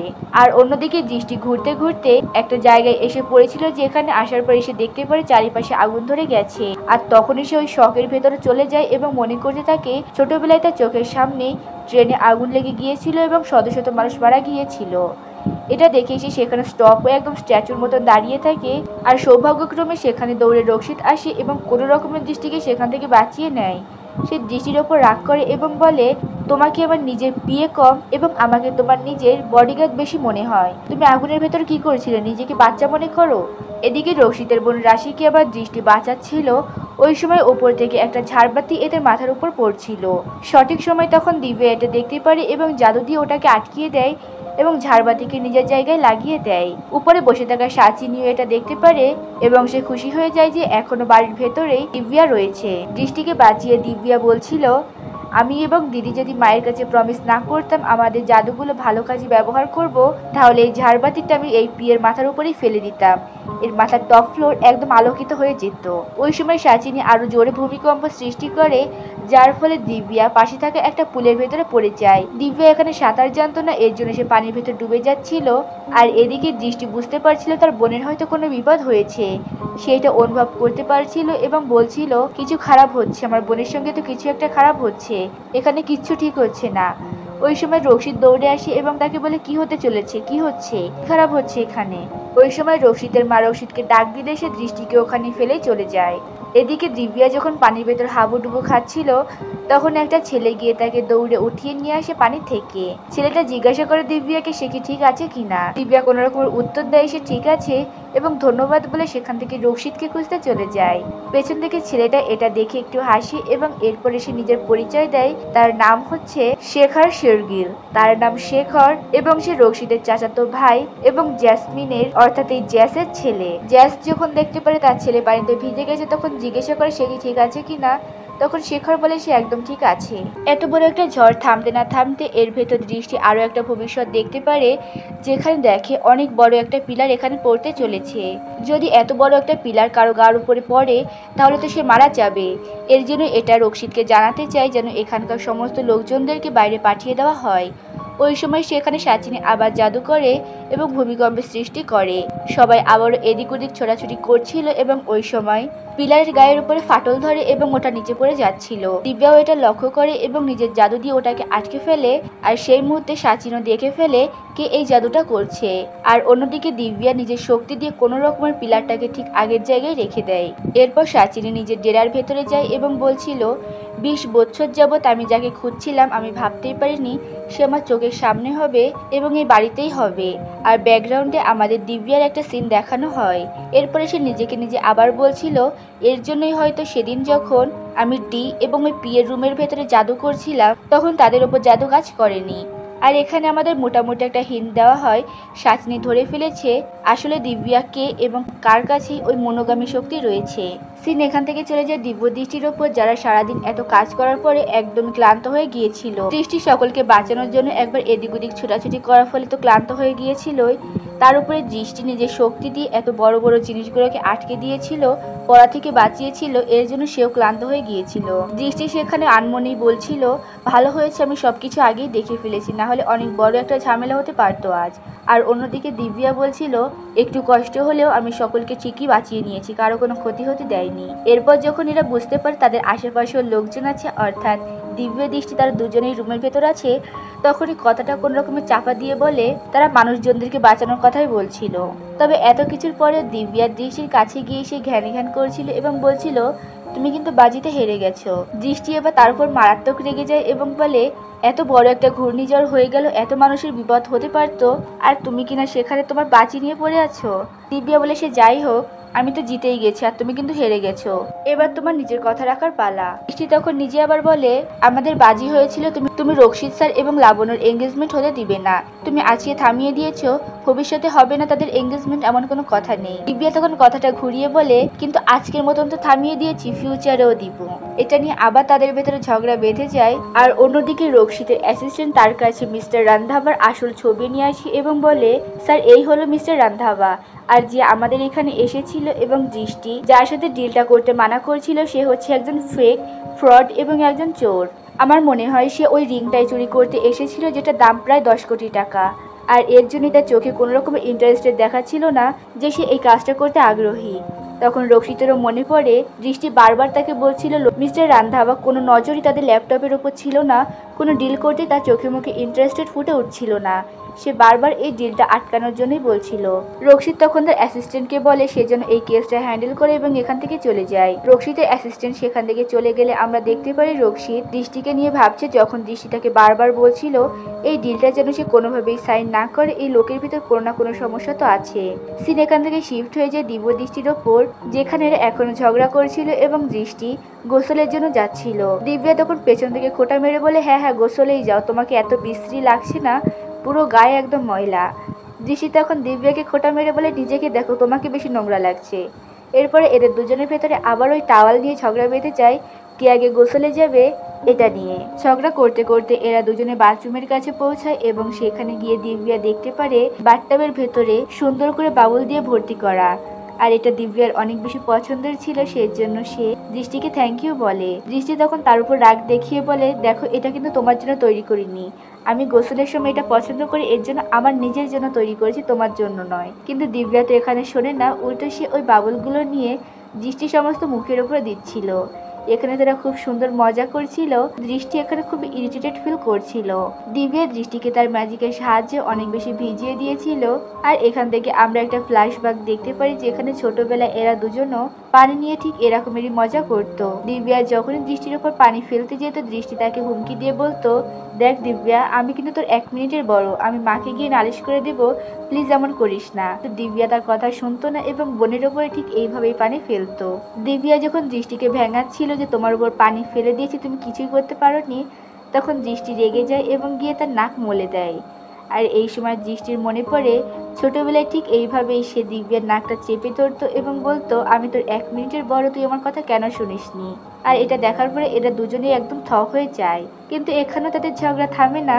দিব্যা এখনো বলছিল, তুমি এই ভেজা কাপড় নিয়ে বাইরে যাও, আমি ফ্রেশ হবো, এরপর তুমি হবে। আর দৃষ্টিও না পেরে বের হয়ে যায় এবং ওই সময় দরজায় একটা কলিং বেল বাজে এবং দৃষ্টি গিয়ে দরজা খুলে দিলে দেখতে পারে সেখানে রক্ষিত দাঁড়িয়ে আছে। রক্ষিত তো তাকে এই অবস্থায় দেখে একদম হতভম্ব হয়ে যায়। সে দৃষ্টিকে কিছু বলবে তার আগে দৃষ্টি লাফালাফি শুরু করে একদম কই মাছের মতো, কারণ সমস্ত বাবলগুলো দৃষ্টির চোখের ভেতর যাচ্ছিল এবং জ্বালাপোড়া করছিল। রক্ষিত বারবার তাকে থামাচ্ছিল, তুমি এমন চোখে আঙুল দিও না, তাহলে আরো জ্বলবে, তুমি এই রুমালটা দিয়ে মুছে নাও। তখন পেছন থেকে আবার দিব্যা বের হয়ে আসে এবং রক্ষিতকে দেখে বলে, রক্ষিত, তুমি কি আমাকে খুঁজতে এসেছিলে? তখন রক্ষিত মুখের উপর বলে দেয়, না, আমি দৃষ্টির কাছেই এসেছিলাম। অন্যদিকে আমরা লাবণ্যকে দেখতে পারি যে একদম হট পোশাকে রেডি হয়েছিল রক্ষিতের কাছে যাওয়ার জন্য। রাস্তায় তার সঙ্গে সিমিনের দেখা হয় এবং তাকে জিজ্ঞাসা করে, তুমি কি তোমার ভাইকে দেখেছো? সিমিন বলে, হ্যাঁ, ভাই তো এইমাত্র গেস্ট রুমের দিকে গেল, তুমি তাকে সেখানেই পাবে। এটা শুনে লাবণ্য একটু অবাক হয়, কারণ রক্ষিতের রুম তো উল্টো দিকে, তাহলে সে এত রাত্রে তার বিয়ের ঘরে কি করছে? সে সিমিনকে গুড নাইট বলে এবং রক্ষিতকে খুঁজতে সেখান থেকে গেস্ট রুমের উদ্দেশ্যে রওনা হয়। এদিকে রক্ষিত যখন দৃষ্টির রুম থেকে চলে যায়, তখন রক্ষিত যে তাকে মুখের ওপর না করে দিল, ওই রাগটা এবার সে দৃষ্টির ওপর দেখাতে শুরু করে। সে দৃষ্টির দিকে আঙুল তুলে বলে, তুমি কি রক্ষিতকে পটানোর চেষ্টা করছো? যদি পটানোর চেষ্টা করে থাকো তাহলে তোমাকে বলে দিই, রক্ষিত আমার টার্গেট, আমি তাকে পছন্দ করি, সে আমার প্রিন্স চার্মিং, তুমি একদম তার থেকে দূরে থাকবে। সে আমার অধিকারের ভেতর পড়ে, এই অধিকার আমি তোমাকে কেন লাবণ্যকেও দিব না, মাইন্ড ইট। তখন দৃষ্টিও বলে, আমার কোনো শখ নেই তার প্রেমে পড়ার, আর আমি তার উপরে মোটেও ইন্টারেস্টেড না, পয়েন্ট ইট। তোমাদের এখানে বলে রাখি, দিব্যার স্বভাব ছিল একরোখা, জেদি এবং চঞ্চল টাইপের, আর দৃষ্টি ছিল একদম বুদ্ধিমতী, সে টাইম নিয়ে ভাবতো, বুঝে শুনে স্টেপ নিত, সে শান্তও ছিল এবং চঞ্চলও ছিল। তো এর কিছু সময় পরের সিনে আমরা দেখতে পারি বিচ্ছু লাবণ্যর ঘরে গেছে এবং সাচিনীর একটা পেন্ডেন্ট যেটার ভেতরে 2টো মণি ছিল ওটা দিয়ে লাবণ্যকে হিপনোটাইজ করছে এবং তাকে বলছে লাবণ্য যেন বিচ্ছুর প্রেমে পড়ে যায়, লাবণ্য যেন বিচ্ছুকে এত পরিমাণের ভালোবাসে যেন তাকে ছাড়া বাঁচবেই না, এমন ভালোবাসা। আর এদিকে লাবণ্য বিচ্ছুর বসে চলে আসে এবং তার কথা মতনই তাকে বলে, আমি বিচ্ছুকে ছাড়া বাঁচবো না, আমি তাকে খুব ভালোবাসি। সিন এখান থেকে কাট হয়ে যায় এবং আমরা অন্যদিকে শেখরকে দেখতে পারি। বিয়ের দিনের এমন দুর্ঘটনার কারণে সে কারোর সঙ্গে ভালো করে কথা বলতে পারেনি, এর জন্য সে সকলের সঙ্গে আবার পরিচয় হয় এবং নিজের বোনেদের পাশে গিয়ে বসে পড়ে। এখানে রক্ষিতের মা রক্ষিতকে বোঝাচ্ছিল রক্ষিত লাবণ্যকে আংটি পরাবে, ওই সময় যেহেতু ভূমিকম্পটা এসেছে ওটা একদমই ভালো দেখায় না, ওটা একটা অশুভ লক্ষণ, তাই তাদের উচিত একজন পণ্ডিতের সঙ্গে কথা বলা এবং তার পরামর্শ নেওয়া। পাশ থেকে তখন আবার অ্যাশ বলে ওঠে, দিদি, আমার কাছে একজন জানাশোনা পণ্ডিত আছে যে সিদ্ধি লাভ করেছে। শেখর তখন পাশ থেকে আবার বলে ওঠে, আমি আজ পর্যন্ত এমন কোনো পণ্ডিত দেখিনি যার কাছে নাকি সিদ্ধি নেই। হোয়াট ইজ দিস সিদ্ধি ভাই? তোমাদের জানিয়ে রাখি, শেখরের টাইপও একদম ডিয়ের মতনই ছিল। শেখর একদম ডিয়ের মতন মডার্ন, চঞ্চল, হাসি খুশি এবং বাচাল টাইপের একজন ছিল, কিন্তু শেখরের কথায় কেউ পাত্তা দেয় না, কারণ জানতো শেখর মজা করতে বেশি পছন্দ করে। তবে অ্যাশ বলে, আমি সেই পণ্ডিতকে খবর দিয়েছি এবং কিছু সময় পরে সে এখানে চলে আসবে।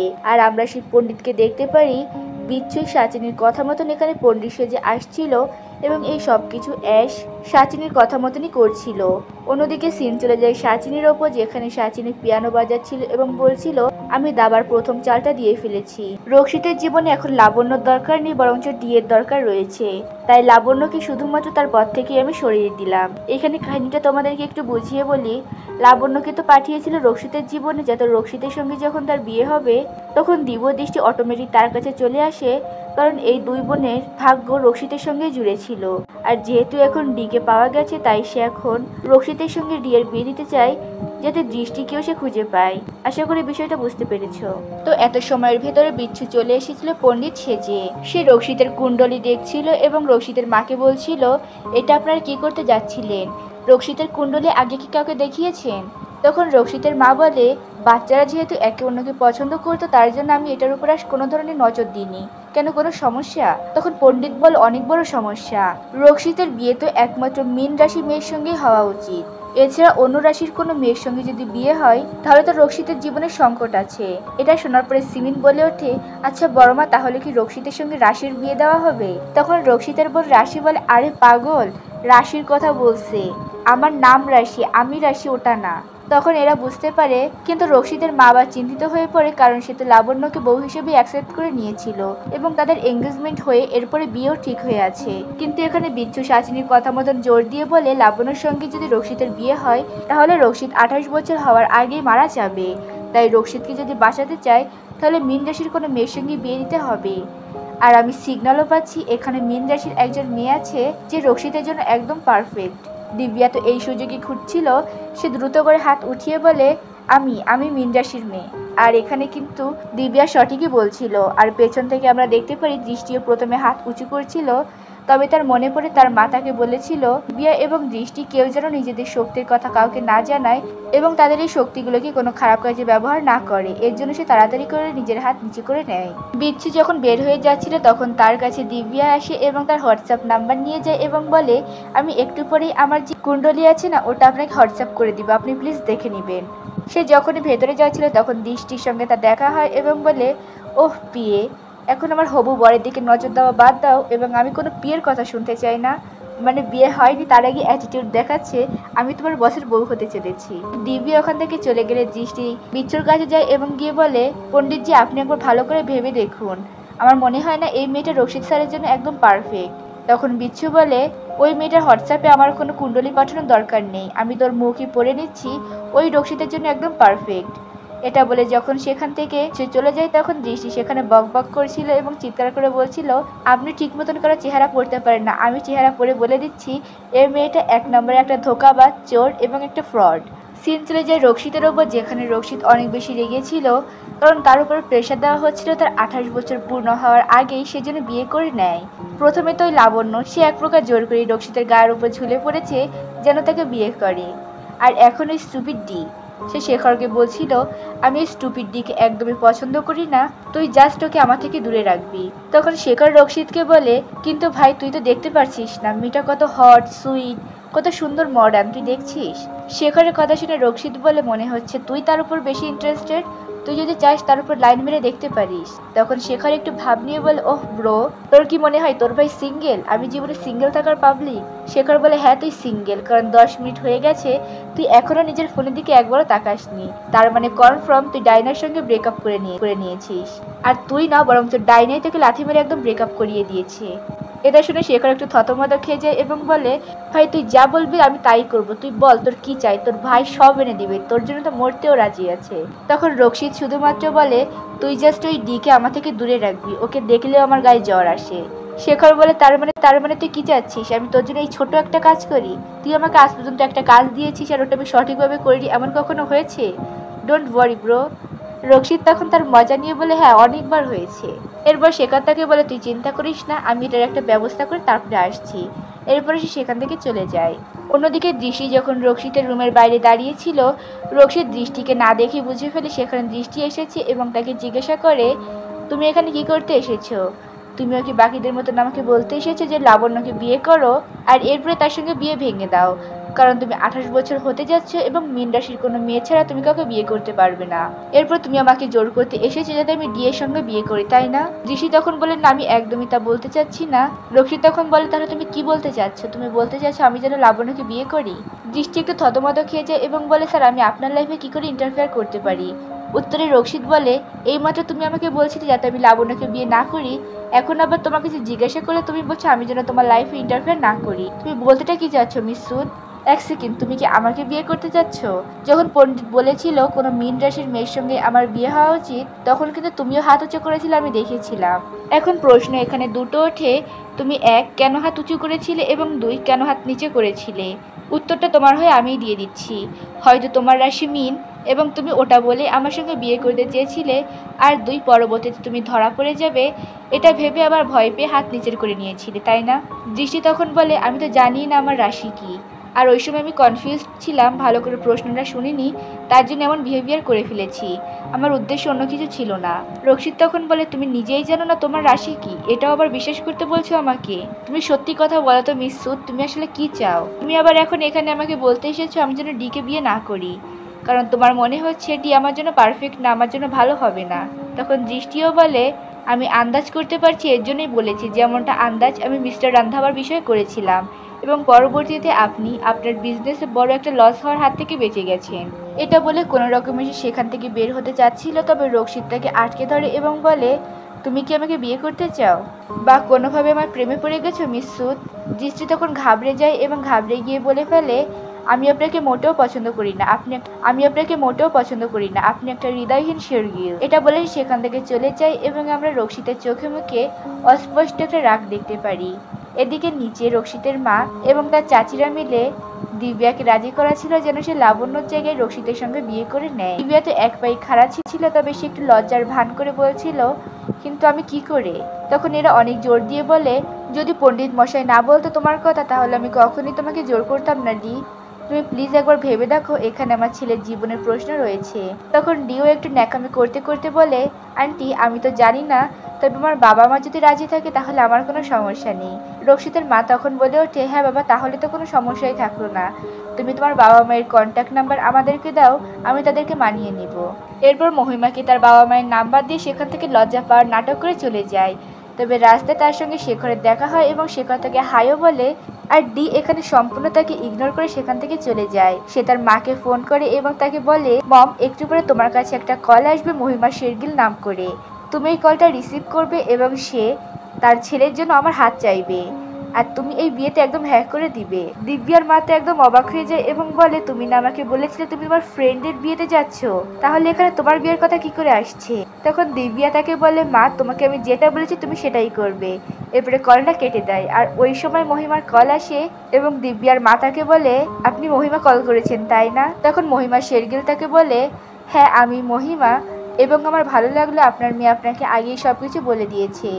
আসলে আপনার মেয়েকে আমার খুব বেশি পছন্দ হয়েছে আমার ছেলে রক্ষিতের জন্য, তাই আমি আপনাকে এবং আপনার হাজবেন্ডকে আমাদের শেরগিল ফ্যামিলিতে ইনভাইট করছি, যাতে এই সম্পর্কটা নিয়ে আমরা আরেকটু আলোচনা করতে পারি।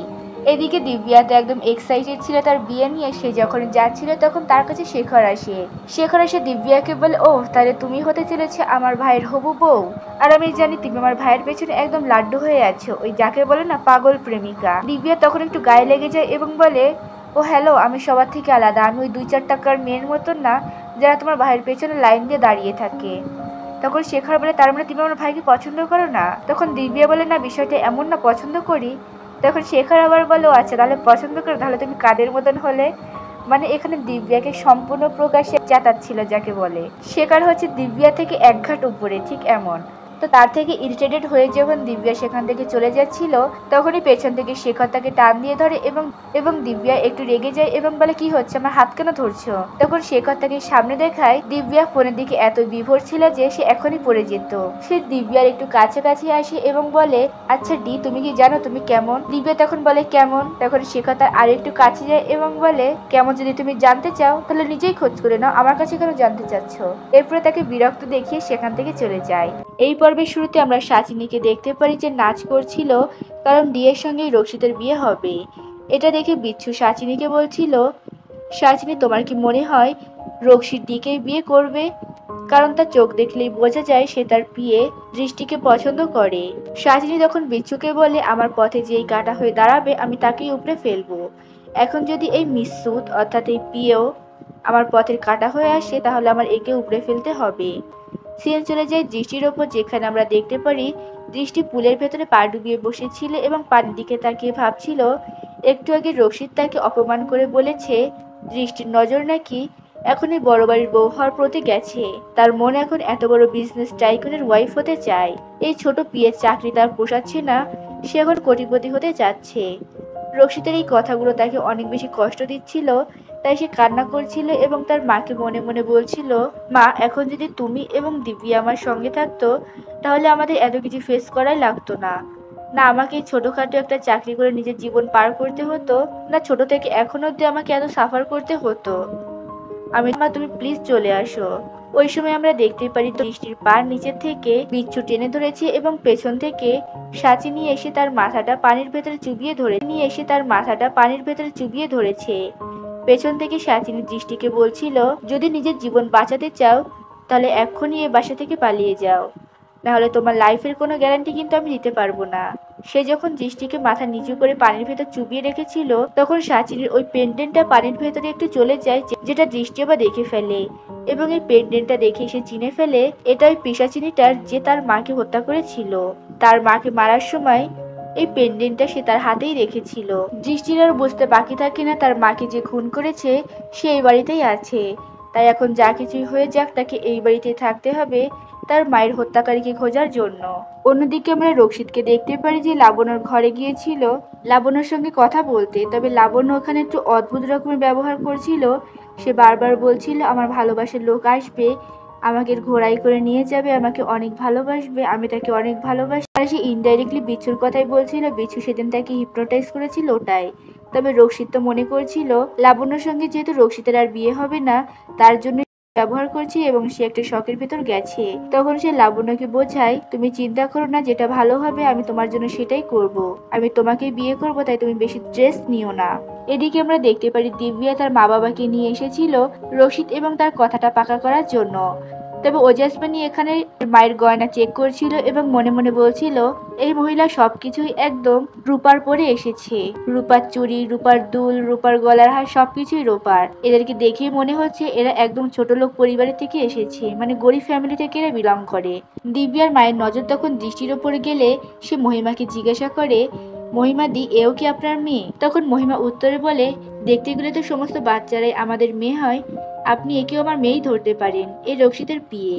এরপর মহিমা এদের সকলকে রক্ষিতের কথা জানালে দিব্যার কথা মতন তার বাবা মা এই বিয়েতে রাজি হয়ে যায়। কিন্তু ওই সময় সেখানে রক্ষিত আসে এবং রক্ষিত দিব্যার মা বাবার কাছে ক্ষমা চেয়ে বলে, আঙ্কেল আন্টি, এখানে আসার জন্য এবং এই বিব্রতকর অবস্থায় পড়ার জন্য আমি মন থেকে আপনাদের কাছে সরি বলছি। আসলে আমি আপনার মেয়ের সঙ্গে বিয়ে করতে পারবো না। রক্ষিতের মা তখন পেছন থেকে বলে ওঠে, কিন্তু আমরা তো সিদ্ধান্ত নিয়েছিলাম। রক্ষিতার মার কথা সম্পূর্ণ হতে না দিয়ে সে নিজেই বলে ওঠে, মা, আমি লাবণ্যকে আগেই কথা দিয়ে ফেলেছি, আমি তার সঙ্গে বিয়ে করব, সে যাই হয়ে যাক। তিনি এখান থেকে চলে যায় দৃষ্টির ওপর, যেখানে দৃষ্টি আজকে মেহেন্দির অনুষ্ঠানের জন্য একদম তৈরি হয়ে গিয়েছিল এবং গডের কাছে প্রে করছিল সেজন্য আজকে তাকে মাফ করে দেয়। সে এখন যাই করবে শুধুমাত্র তার মায়ের খুনিকে ধরার জন্যই করবে। এরপর সে একা করে সকলের রুমে যাচ্ছিল এবং সকলের জুয়েলারি বক্সগুলোকে খুলছিল। সে তো জানে তার মায়ের হত্যাকারী এই বাড়িতেই রয়েছে এবং তার গলায় ওই বিশেষ একটা লকেট রয়েছে। তবে এরা কিন্তু জানতো না ওই লকেট দুটো আসলে একটা মণি ছিল। সে তো পাগলের মতো সকলের রুম খুঁজছিল কার ঘরে ওই পেন্ডেন্টটা রয়েছে, তবে স্বাভাবিকভাবে সে এগুলোকে খুঁজে পাচ্ছিল না। সিন এখান থেকে ওজাসমিনের ওপর চলে যায়, যেখানে সে একটা পণ্ডিতকে নিয়ে এসেছিল তার কুণ্ডলী আবার পরীক্ষা করানোর জন্য। তবে কাকতালীয়ভাবে এই পণ্ডিত বলে দেয় 17ই মার্চ রক্ষিতের 28 বছর পূর্ণ হওয়ার আগেই মীন রাশির একটা মেয়ের সঙ্গে তার বিয়ে দিতে হবে, না হলে তার মৃত্যুযোগ রয়েছে। সেটা শোনার পরে তার হাজব্যান্ডকে বলছিল, তুমি ভালো করে চেক করে দেখো তো এটা আমাদের বিচ্ছু কিনা, কারণ সেম টু সেম কথা এই পণ্ডিত বলছে। তার হাজব্যান্ড তাকে শিওর হয়ে বলে, এটা আমাদের বিচ্ছুই নয়, বিচ্ছু তো অলরেডি সাচিনের সঙ্গে তার ডেরার ভেতর রয়েছে। যার অর্থ হলো এই পণ্ডিত যা বলেছে এটা সত্যি, তবে কাকতালীয়ভাবে এই সত্যিটা বিচ্ছুর মিথ্যার সঙ্গে একদম ম্যাচ হয়ে গেছিল। তখন শেখর আসে এবং রশিদকে জিজ্ঞাসা করে, ব্রো, তার মানে তোর বিয়েটা সত্যিই হচ্ছে? রশিদ তখন তাকে বলে হ্যাঁ। শেখর তখন তাকে বলে, তাহলে এই লেটেস্ট বউটাকে? রশিদ এবং মহিমা চোখ গরম করে যখন শেখরের দিকে তাকায়, শেখর তখন বলে, বড় মা রাগ করো না, আসলে বউ তো এক একবার চেঞ্জ হতে থাকে, এর জন্য আমি একটু কনফিউজ। ওই সময় পেছন থেকে লাবণ্য দৌড়ে আসে এবং বলছিল, আমার সঙ্গে বিয়ে হবে বউ, আমার ভালোবাসার সঙ্গে আমার বিয়ে হবে। এটা বলতে বলতে সে তার সমস্ত হাতের মেহেন্দি নষ্ট করে ফেলেছিল। লাবণ্য এখানে পুরো একটা পাগলের মতন ব্যবহার করছিল। তবে সকলের দৃষ্টি ওই দিকে না গিয়ে সর্বপ্রথম তার হাতের মেহেন্দির ওপর পড়ে, যেটা দেখে অ্যাশ তাকে বলে ওঠে, লাবণ্য, তুমি এটা কি করেছো? মেহেন্দি এমন ভাবে নষ্ট হওয়া তো একদম অলক্ষণীয় ব্যাপার, তুমি তোমার হাতের মেহেন্দি নষ্ট কেন করেছো? লাবণ্য তো সেদিকে কোনো খোঁজে ছিল না, সে বারবার বলছিল, আমার বর কই, আমার বিয়ে কখন হবে? ওজাসমিনের নজরে আবার এটা পড়ে, সে মহিমাকে গিয়ে বলে, দিদি তোমার মনে হচ্ছে না আমাদের লাবণ্য একটু পাগল হয়ে গেছে, ওই একটু দিবানি টাইপের হয়ে গেছে আমাদের রক্ষিতের পেছনে? মহিমা তখন মনে করে হয়তো লাবণ্যর ক্ষুধা পেয়েছে, এর জন্য সে এমন ব্যবহার করছে। তখন সে বলে কেউ যেন খাবার নিয়ে আসে। ওই সময় ডি দাঁড়িয়ে পড়ে এবং বলে আন্টি আমি যাচ্ছি, আমি কিছু একটা তৈরি করে নিয়ে আসছি।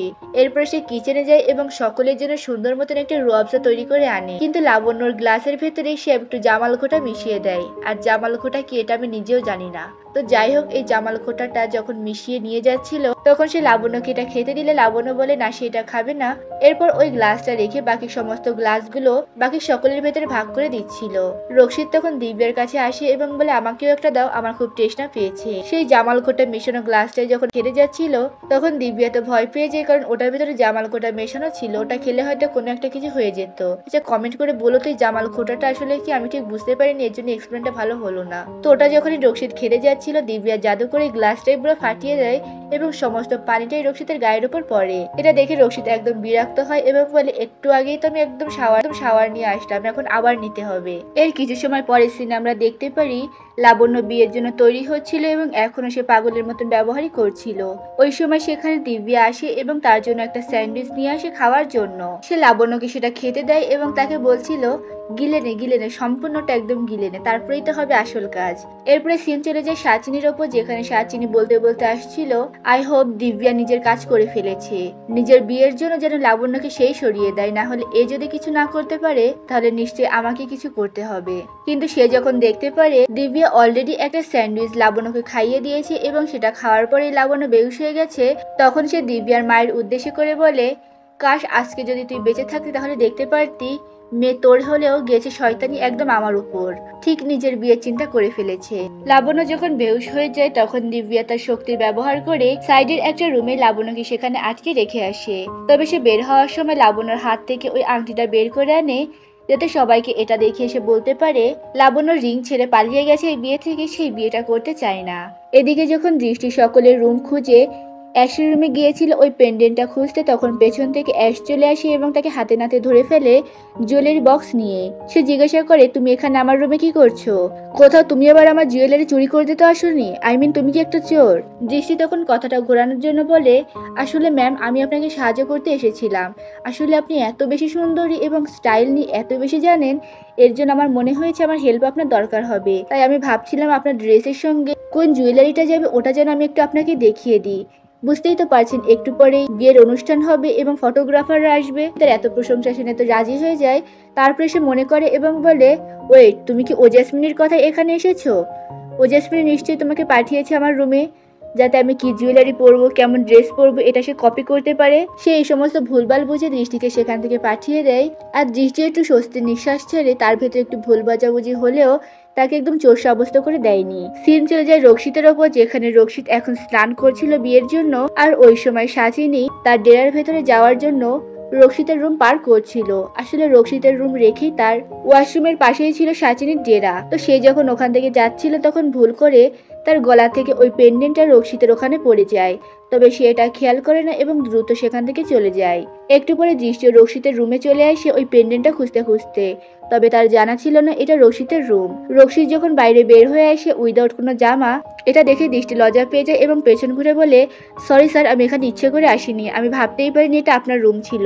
রক্ষিত তার উপরে আগেই একটু রেগেছিল, এর জন্য সে বলে তোমার ভেতর কি কোনো ম্যানার্স নেই? কারো রুমে ঢুকতে গেলে যে আগে নক করতে হয় এটাও জানো না?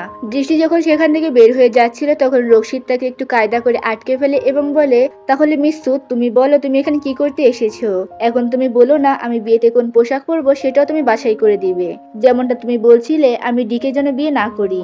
আর ইদানিং লাবণ্য এমন ব্যবহার করছে এটা দেখে তুমি তাকেও পাগল না বলে দাও এবং তার সঙ্গে বিয়ে করতে মানা করে দাও। দৃষ্টি তখন বলে স্যার আপনিও হয়তো লক্ষ্য করেছেন সে একটু অন্যরকম ব্যবহার করছে, তাই আপনি চাইলে তাকে বিয়ে নাই করতে পারেন।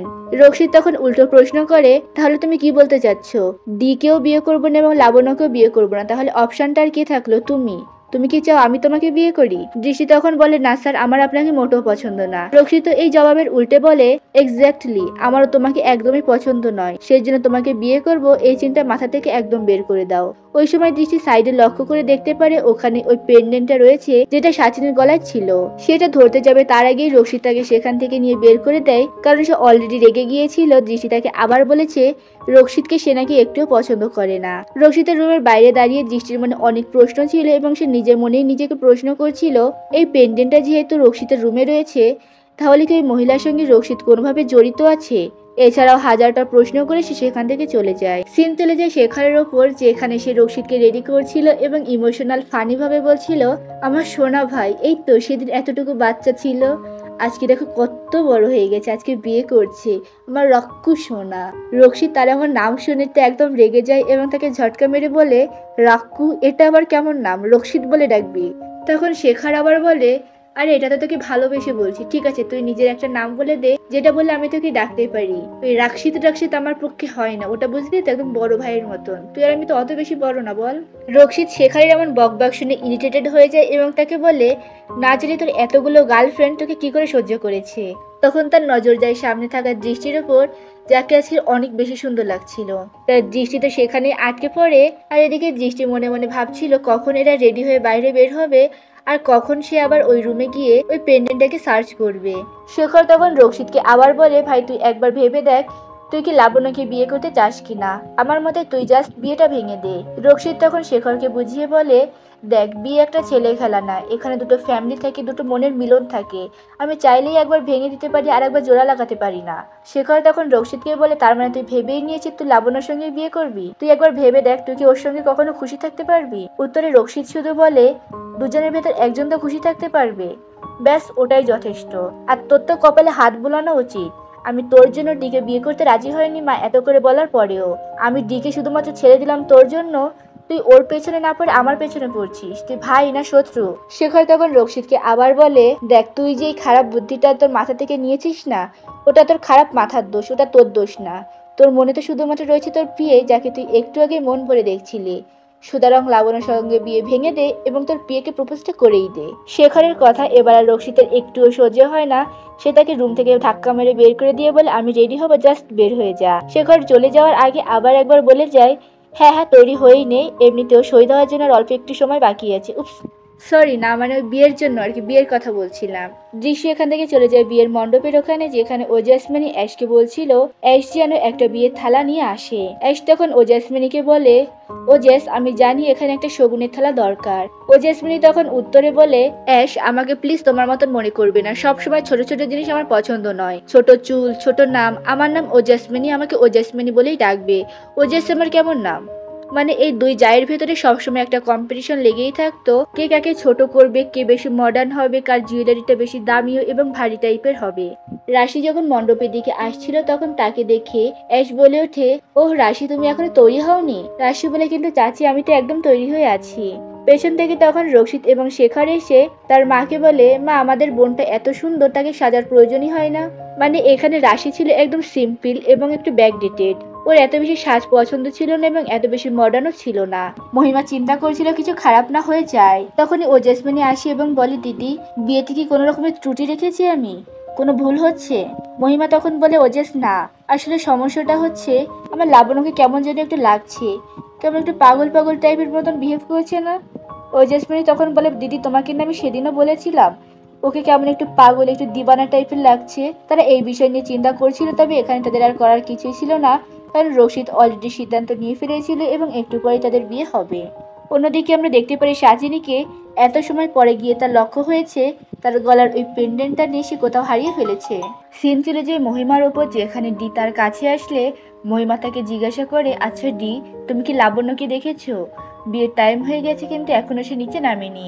দিব্যা তখন বলে, আন্টি সে আসলে একটু অসুস্থ ছিল, তাই আমি তাকে মেডিসিন দিয়েছি। সে তো রেস্টই করছিল রুমের ভেতর, কিন্তু পরে যখন নক করি তখন দেখতে পারি ভেতর থেকে সে দরজা আটকে বসে আছে।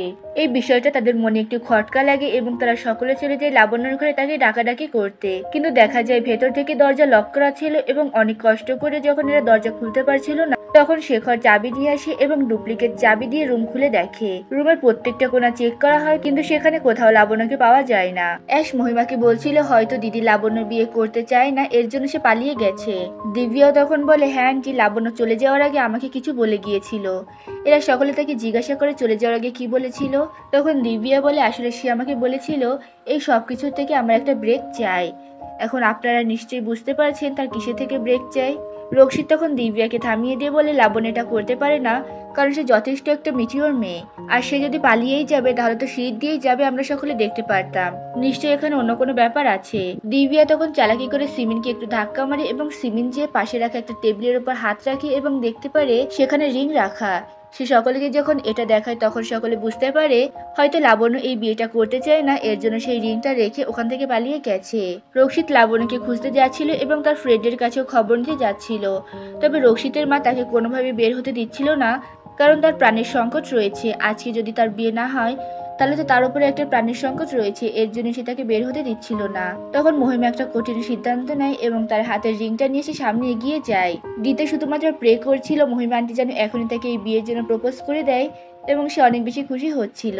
মহিমাও তখন দিব্যার কাছে আসে এবং তাকে প্রপোজ করে, দি তুমি কি আমার ছেলের বউ হবে? আর দিব্যা তো এটার জন্য অপেক্ষা করছিল। সেও বলে, আন্টি আমি আপনার হেল্প করব। সে দিব্যাকে সেখান থেকে তৈরি হতে পাঠিয়ে দেয় এবং রক্ষিতকে নিয়ে সে আলাদা জায়গায় চলে যায়।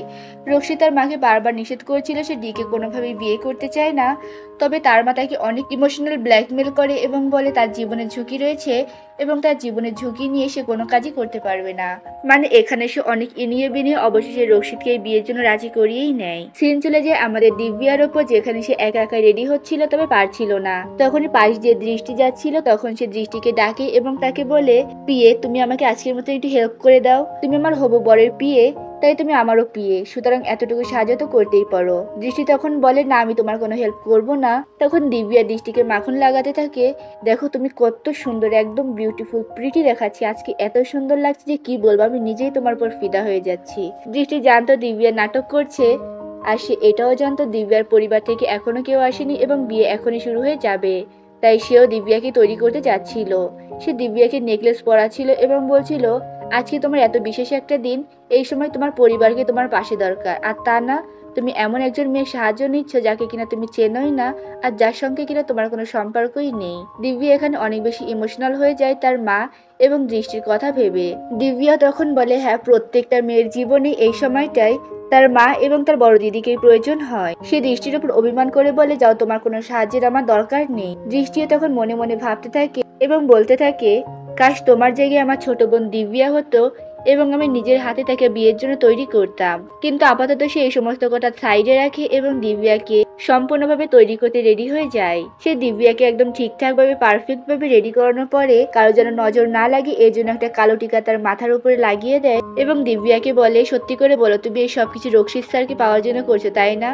এটা নিয়ে এদের দুজনের ভেতর আবার ঝগড়া হয়ে যায়। আর দৃষ্টি কথায় কথায় দিব্যাকে বলে দেয়, তোমাকে আজকে একদম বান্দরনির মতন দেখাচ্ছে। দিব্যা বলে, তাহলে আমার কানের নিচে কেন তুমি কালো টিকা লাগালে? তোমাকে বান্দরনি লাগছে, আমাকে না। এরপর রক্ষিতের মা দিব্যার কাছে আসে এবং তাকে রেডি করে মণ্ডপের কাছে নিয়ে আসছিল, আর পেছনে পেছনে রক্ষিত আসছিল। সিন চলে যায় লাবণ্যর দিকে, যেখানে আমরা দেখতে পারি লাবণ্যর ঘুমের ওষুধের ডেট একদম শেষ হয়ে গিয়েছিল এবং সে জ্ঞানে ফিরে আসছিল। তবে সময় মতন বিচ্ছু লাবণ্যকে জ্ঞানে ফিরতে দেখে এবং সাচিনীর কাছে গিয়ে এটা জানায়। সাচিনী তো এখনো তার লকেট খুঁজছিল, সে তার একদম লকেটের পাশেই ছিল, কিন্তু বিচ্ছুর কথা শুনে সেখান থেকে লাবণ্যর কাছে চলে যায়। সে লাবণ্যর মুখ চেপে ধরেছিল এবং বিচ্ছু যখন সাচিনীকে সাহায্য করতে যাবে তখন লাবণ্য এমন জোরে একটা লাথি মারে বিচ্ছুকে, বিচ্ছু যে আসল ফর্মে এসে সেখান থেকে পালিয়ে যায়। সাচিনী পেছন থেকে লাবণ্যর ঘাট টিপে ধরেছিল এবং নিজের আসল ফর্ম, মানে তার ওই একটা চোখ ছিল না যেখানে আলো জ্বলছিল, ওই ফর্মে চলে আসে এবং তাকে এমন মারাত্মক ভয়ঙ্কর অবস্থায় দেখে লাবণ্য অনেক বেশি ভয় পেয়ে যায় আর প্রচন্ড জোরে চিৎকার করতে থাকে। এদিকে মণ্ডপের এখানে সকলে চলে এসেছিল এবং তাদের বিয়েও শুরু হয়ে গিয়েছিল। দৃষ্টি পাশ থেকে পুরুত মশাইকে বিয়ের থালা এগিয়ে দিচ্ছিল। রক্ষিতের নজরও বারবার দৃষ্টির উপর যাচ্ছিল এবং তাদের দুজনের দৃষ্টি একে অন্যের সঙ্গে কন্ট্যাক্ট হয়ে যাচ্ছিল। ভাই, তোমাদের কাছে আগে মাপ চেয়ে নেই, আমি যেহেতু একজন মুসলিম, আমি হিন্দু ধর্মের এই বিয়ে সম্পর্কে তেমন একটা জানি না, তাই যদি ভুল হয়ে থাকে তাহলে তোমরা প্লিজ এটাকে স্কিপ করো। ওপর থেকে যখন লাবণ্য চিৎকার আসে তখন এরা সকলেও শুনতে পারে এবং তারা সকলে দৌড়ে লাবণ্যর ঘরে যায়। লাবণ্যকে এমন বিধ্বস্ত অবস্থা দেখে এরা সকলে জিজ্ঞাসা করে তার সঙ্গে কি হয়েছিল এবং তার সঙ্গে এমনটা কেই করেছিল। লাবণ্য তখন আঙুল দিয়ে দিকে দেখিয়ে দেয় এবং সে সকলকে বলে, আমার গলা চেপে ধরেছিল, আমার চুল চেনে ধরেছিল, আমাকে অনেক মেরেছিল, আমি অনেক ভয় পেয়েছিলাম, সে অনেক স্ট্রং ছিল, মানে সে তোতলা ছিল এবং কথাগুলো তার একদম জড়িয়ে জড়িয়ে যাচ্ছিল। মহিমা তখন বলে, কিন্তু এমনটা কি করে হতে পারে লাবণ্য? ডি তো মণ্ডপে আমাদের সঙ্গেই ছিল। লাবণ্য তখন বলে, সে ছিল না, ডি ছিল না, ওটা তো অন্য একটা মহিলা ছিল। ওই মহিলাটার একটা চোখ ছিল না, চোখের ভেতর থেকে লাল আলো বের হচ্ছিল। এই লাল আলো বের হচ্ছিল কথাটা যখনই দিব্যা এবং দৃষ্টির কানের ভেতরে যায় তখন এরা দুজনেই শিওর হয়ে যায় তাদের মায়ের খুনি এই বাড়িতেই রয়েছে এবং ওই মহিলাটা তাদের খুব আশেপাশেই রয়েছে। লাবণ্য যখন বলে ওই পিশাচিনীটা ওপরের দিকে গিয়েছে, এটা শোনার সঙ্গে সঙ্গে আগে দিব্যা সেখান থেকে দৌড়ে চলে যায় সাচিনীকে ধরতে এবং এরপর দৃষ্টি তার পেছনে যেতে থাকে। সাচিনী ছাদের ওখান থেকে পালিয়েই চলে যাবে, কিন্তু তার আগে দিব্যা তাকে থামতে বলে এবং তাকে দেখে ফেলে। তবে উল্লেখ্য, দিব্যা কিন্তু এখানে সাচিনীর পেছন দিক দিয়ে দেখতে পেরেছিল, সে কিন্তু সাচিনীর মুখটা এখনো দেখতে পারেনি। ছোটবেলায় অন্ধকারে সে আবছা দেখলেও তার আসল মুখটা সে এখনো দেখতে পারেনি। সে তার জাদু দিয়ে সাচিনীকে এখান থেকে উড়ে পালাতে আটকাচ্ছিল এবং যখন দৃষ্টিও ছাদের উপরে আসে এবং দেখতে পারে দিব্যা জাদু করছে, অর্থাৎ ডি জাদু করছে, তখন তারও বুঝতে বাকি থাকে না এই ডি হলো দিব্যা এবং তার আদরের একমাত্র বোন, যাকে সে প্রত্যেক পূর্ণিমা রাতে খুঁজতে বের হতো। দিব্যা সাচিনীকে আটকে ধরেছিল তার জাদুর সাহায্যে এবং তাকে বলছিল, সারা জীবন তো তুই নিজের মুখটাই লুকিয়ে এসেছিস, না ছোটবেলায় দেখতে পেরেছি না এখন, সাহস থাকলে তোর চেহারা তো আমাকে দেখা, কি এমন ক্ষতি করেছিলাম আমি এবং আমার ফ্যামিলি যার জন্য তুই আমাদের এত সুন্দর একটা ফ্যামিলিকে নষ্ট করে দিলি? তোর জন্য আমাদের মা আমাকে ছেড়ে গেছে, তোর জন্য আমাদের দৃষ্টি দিয়ে আমাকে ছেড়ে গেছে।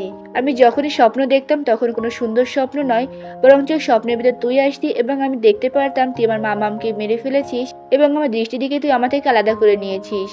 তোর জন্য সবাই ছেড়ে গেছে, মা ছেড়ে গেছে, দৃষ্টিদির হাত ছেড়ে গেছে, মাকে দিয়ে সমস্ত প্রমিসগুলোও ভেঙে গেছে, আর এখনো কিনা তুই নিজের মুখ লুকাচ্ছিস। এমন কি ক্ষতি করেছিলাম আমি এবং আমার ফ্যামিলি যার জন্য আমাদের পুরো শৈশবটাই তুই নষ্ট করে দিয়েছিস? সে কান্না করছিল এবং বারবার সাচিনীকে তার শক্তি দিয়ে আটকে রাখছিল, আর সাচিনীও বারবার সেখান থেকে চলে যাওয়ার চেষ্টা করছিল। দিব্যা পেছন থেকে আবার বলে, ছোটবেলা তোর একটা চোখই দেখতে পেরেছিলাম যেখানে তোর ওই চোখের ভেতর থেকে আলো জ্বলছিল, আর দেখ আজকে বড় হয়েও তোর ওই একটা চোখে আমাদের জন্য তোর সর্বনাশ ডেকে আনলো। ওই একটা চোখের জন্য আজকে তোকে আমি চিনতে পেরেছি এবং তোকে ধরতে পেরেছি।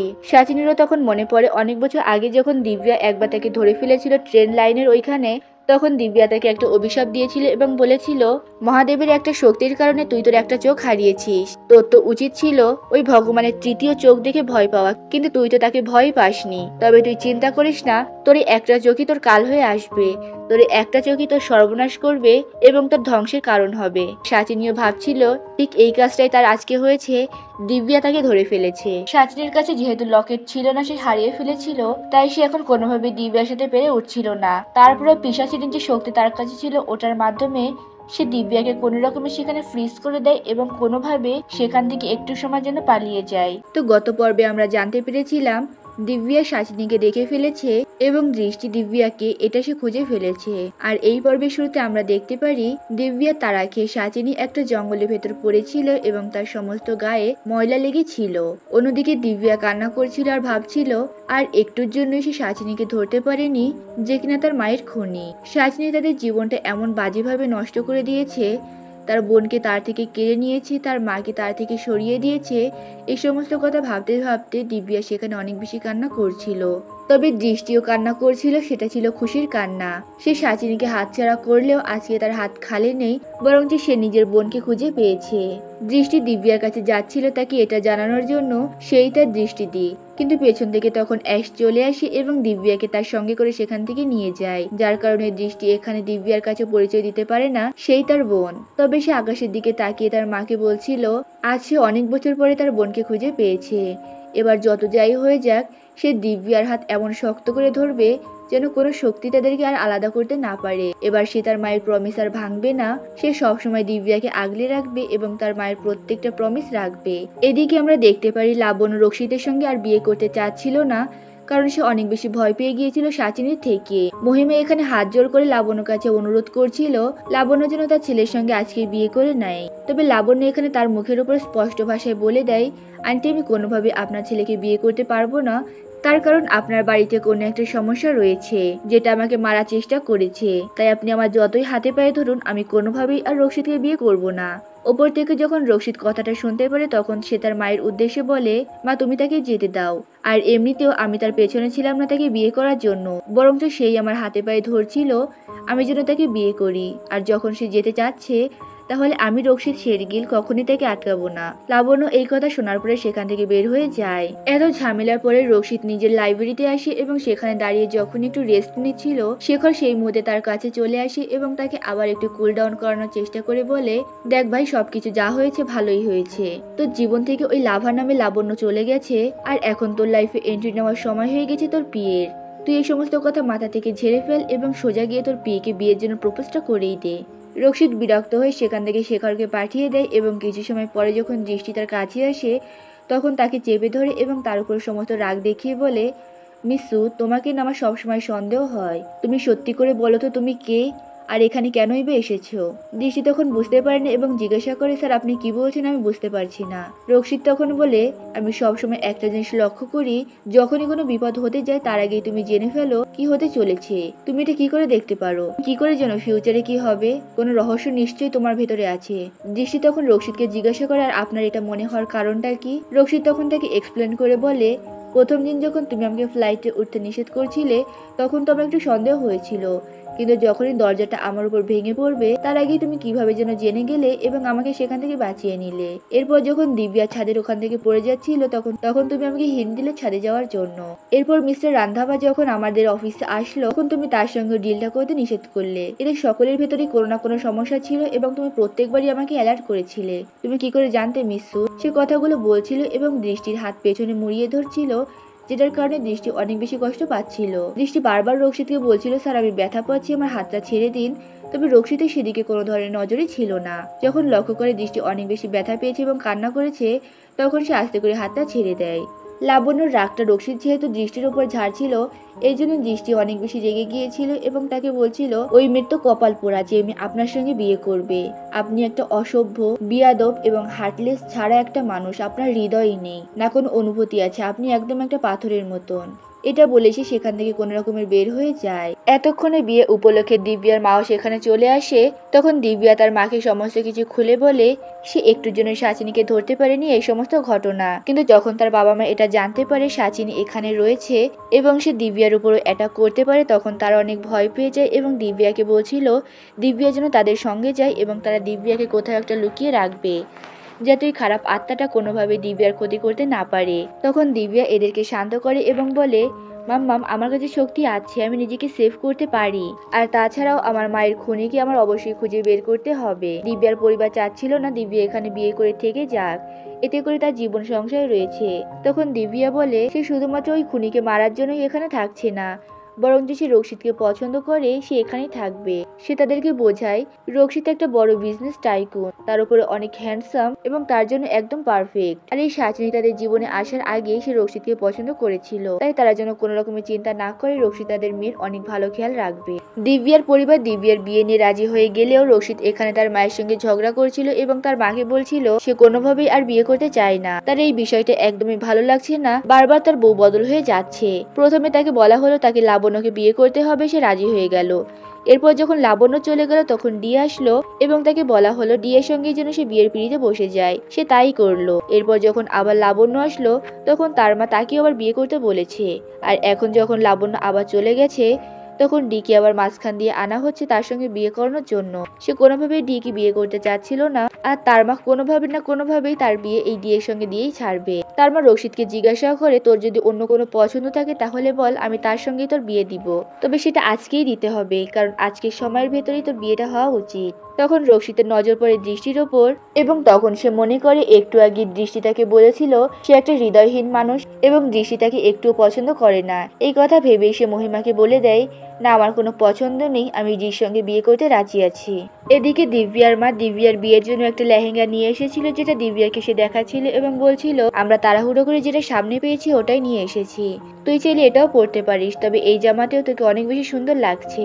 দিব্যা যখন মনে পড়ে আজকে তার বিয়ে তখন সে অনেক বেশি খুশি হয়ে যায় এবং তার মাকে বলে, মম লাইক সিরিয়াসলি আজকে আমার বিয়ে হবে? তার মানে এত বড় প্রাসাদের মালকিন হব আমি, রক্ষিত হবে আমার রাজা আর আমি তার রানী। আমি বলি কি আমার সঙ্গে তোমরাও এই বাড়িতেই শিফট হয়ে যাও, এরপর সকলের ওপর রাজ্য তো আমরাই করব, ভালো হবে না বলো? এখানে দিব্যার মুড একদম ঠিক হয়ে গিয়েছিল। দিব্যার মা সেখান থেকে দিব্যার বাবাকে নিয়ে একটু সাইডে যায় এবং তাকে বলছিল, রক্ষিতরা যতই এই শহরের সব থেকে ধনী এবং মর্যাদাবান ব্যক্তি হোক না কেন, আমরা তাদের হাতে আমার মেয়েকে তুলে দিচ্ছি, তাই আমাদের উচিত ওই ছেলের সঙ্গে কথা বলা যার সঙ্গে আমাদের মেয়ের বিয়ে হবে। সাইড দিয়ে তখন শেখরও যাচ্ছিল এবং তারা শেখরের কাছে জিজ্ঞাসা করে, তুমি রক্ষিতের চাচাতো ভাই তাই না? শেখর সম্মতি দিলে তখন দিব্যার মা বলে, আসলে বুঝতেই তো পারছো আমরা একজন পরিবারের হাতে আমাদের মেয়েকে তুলে দিচ্ছি, তাই আমাদের জানা দরকার ওই পরিবারটা কেমন। শেখর এখানে বুদ্ধিমান ছিল, সে বুঝতে পেরেছিল এরা কোনোভাবে একটু রক্ষিতের সঙ্গে কথা বলতে চায়। সে তখন তাদেরকে নিয়ে যাচ্ছিল রক্ষিতের সঙ্গে কথা বলতে, তবে মাঝ রাস্তায় তাদের সঙ্গে আবার দৃষ্টি দেখা হয়ে যায়। দিব্যার মা তখন দৃষ্টিকে জিজ্ঞাসা করে, দৃষ্টি তো সবসময় রক্ষিতের সঙ্গেই থাকে, তার মানে সে রক্ষিতকে অনেক ভালোভাবেই হয়তো চিনবে। সে তখন দৃষ্টির কাছে জিজ্ঞাসা করে, তুমি কি বলতে পারবে দিব্যার জন্য আসলে রক্ষিত ভালো হবে কিনা? আসলে আমাদের মেয়েটা অনেক চঞ্চল, তবে সে যে কোনো সিদ্ধান্ত খুব তাড়াতাড়ি নিয়ে ফেলে, আমরা চাই না আমার মেয়েটাই বিয়ে করে পস্তাক। দৃষ্টি তাদের এই কথাগুলো ভালো লাগে এবং সে আশ্বস্ত করে বলে, দিব্যার জন্য রক্ষিত একদম পারফেক্ট হবে। এরপর তারা সেখান থেকে চলে গেলে দৃষ্টির এখানে অনেক বেশি ভালো লাগে এবং সে নিজে নিজেই বলছিল, দিব্যা অন্তত তার মতন করে ছোট থেকে মানুষ হয়নি, সে অনেক বড় একটা পরিবারে মানুষ হয়েছে এবং একজন সৎ ফ্যামিলির কাছে বড় হয়েছে, যারা কিনা দিব্যাকে নিজেদের মেয়ের মতনই ভালোবাসে। দিব্যা আসলে অনেক বেশি ভাগ্যবতী, কারণ দিব্যা দৃষ্টির হাত ছেড়ে দিয়ে তার নতুন মা বাবার হাত ধরেছে, যারা কিনা তাকে অনেক ভালোভাবে রেখেছে। কিন্তু সেখানে হাঁটতে হাঁটতে বলছিল, যাই হোক আমি কোনোভাবেই দিব্যা এবং রক্ষিতের বিয়ে হতে দিব না। তার এই কথাটা বলার কারণ হচ্ছে, দৃষ্টি একটু আগে আরো একটা ভবিষ্যৎ দেখেছে যেখানে রক্ষিতের সঙ্গে দিব্যার বিয়ে হলে কেউ একজন দিব্যাকে মেরে ফেলবে। সে হাঁটতে হাঁটতে দিব্যার রুমের সামনে আসে এবং মন ভরে তার বোনকে দেখছিল। এতদিন তো সে দিব্যাকে দেখছিল ডিয়ের নজরে, অন্য একজন ব্যক্তির নজরে, কিন্তু আজকে যখন সে জানতে পেরেছে এটা তার নিজের বোন দিব্যা, তখন সে একরাশ মায়া নিয়ে তার দিকে তাকিয়েছিল। অন্যদিকে দৃশ্য চলে যায় রমির ওপর, যেখানে রমি ওই টাকলু কাকুর উপরে রাগ করছিল এবং তাকে বলছিল, টাকলু কাকু জানতো দৃষ্টির বোন আসলে কে? এত কিছু জানার পরেও সে তাকে কিছু তো জানায়নি এবং উল্টো তার বোনকেও কিছু জানতে দেয়নি। উল্টো সে আরো এদের দুজনকে আলাদা করতে চাচ্ছিল, যেখানে কিনা তার বোন বছরের পর বছর পূর্ণিমার রাতে তার বোনকে খুঁজতে বের হতো এবং একরাশ হতাশা নিয়ে বাসায় ফিরতো যে আজকেও সে তার বোনকে খুঁজে পায়নি। তাহলে কেন সে এমন করলো এবং তাকে জানতেই দিল না তার আসল বোনকে? তখন এখানে টাকলু কাকু রমিকে বোঝায় এবং বলে, সে যা করেছে দৃষ্টির ভালোর জন্যই করেছে, এরা দুজনে যদি এক হয়ে যায় তাহলে তারা দুজনে মিলে অনেক বড় একটা শক্তি হয়ে যাবে, আর এরপরে শাসিনী এদের দুজনকে সহজেই খুঁজে ফেলতে পারবে। এরা যত দূরে থাকবে এদের জন্য ততই ভালো। যাই হোক এখানে টাকলু কাকু কোনো রকমের রমিকে একটু শান্ত করছিল, না হলে রমি তার বোনের জন্য অনেক চিন্তিত হয়ে পড়েছিল এবং অনেক টেনশন করছিল।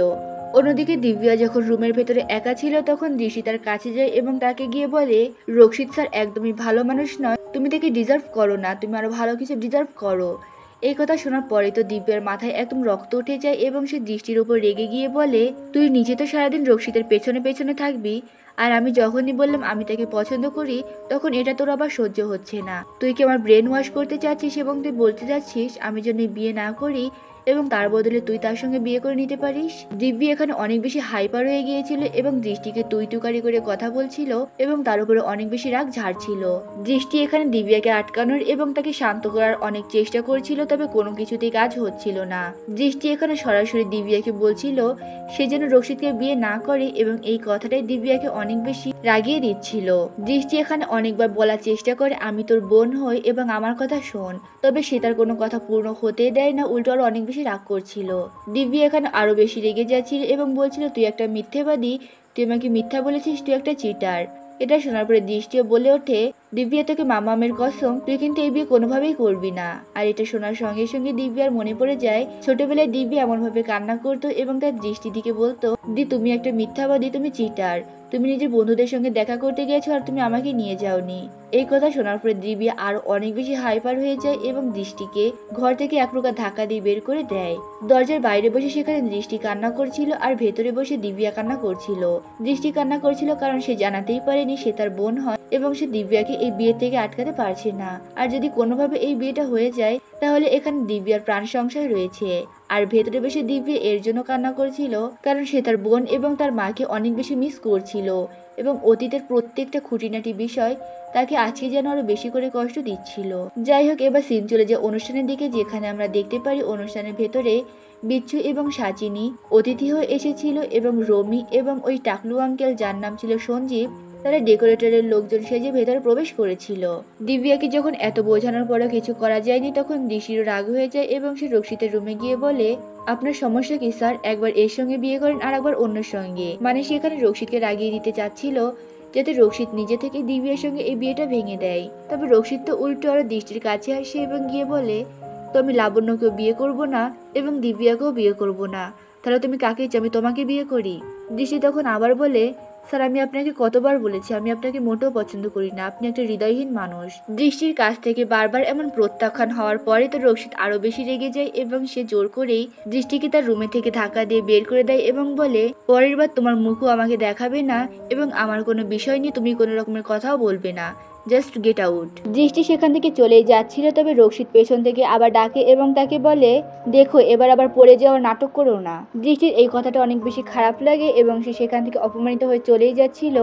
তখন তার মাথা ঘুরে ওঠে এবং সে পড়ে যায়। সে যখনই পড়ে যাচ্ছিল তখন শেখর তাকে ধরে ফেলে আর রক্ষিত তাকে ধরতেই যাচ্ছিল, কিন্তু যেহেতু শেখর আগেই ধরে ফেলেছে এর জন্য রক্ষিত তার পা বাড়ায় না।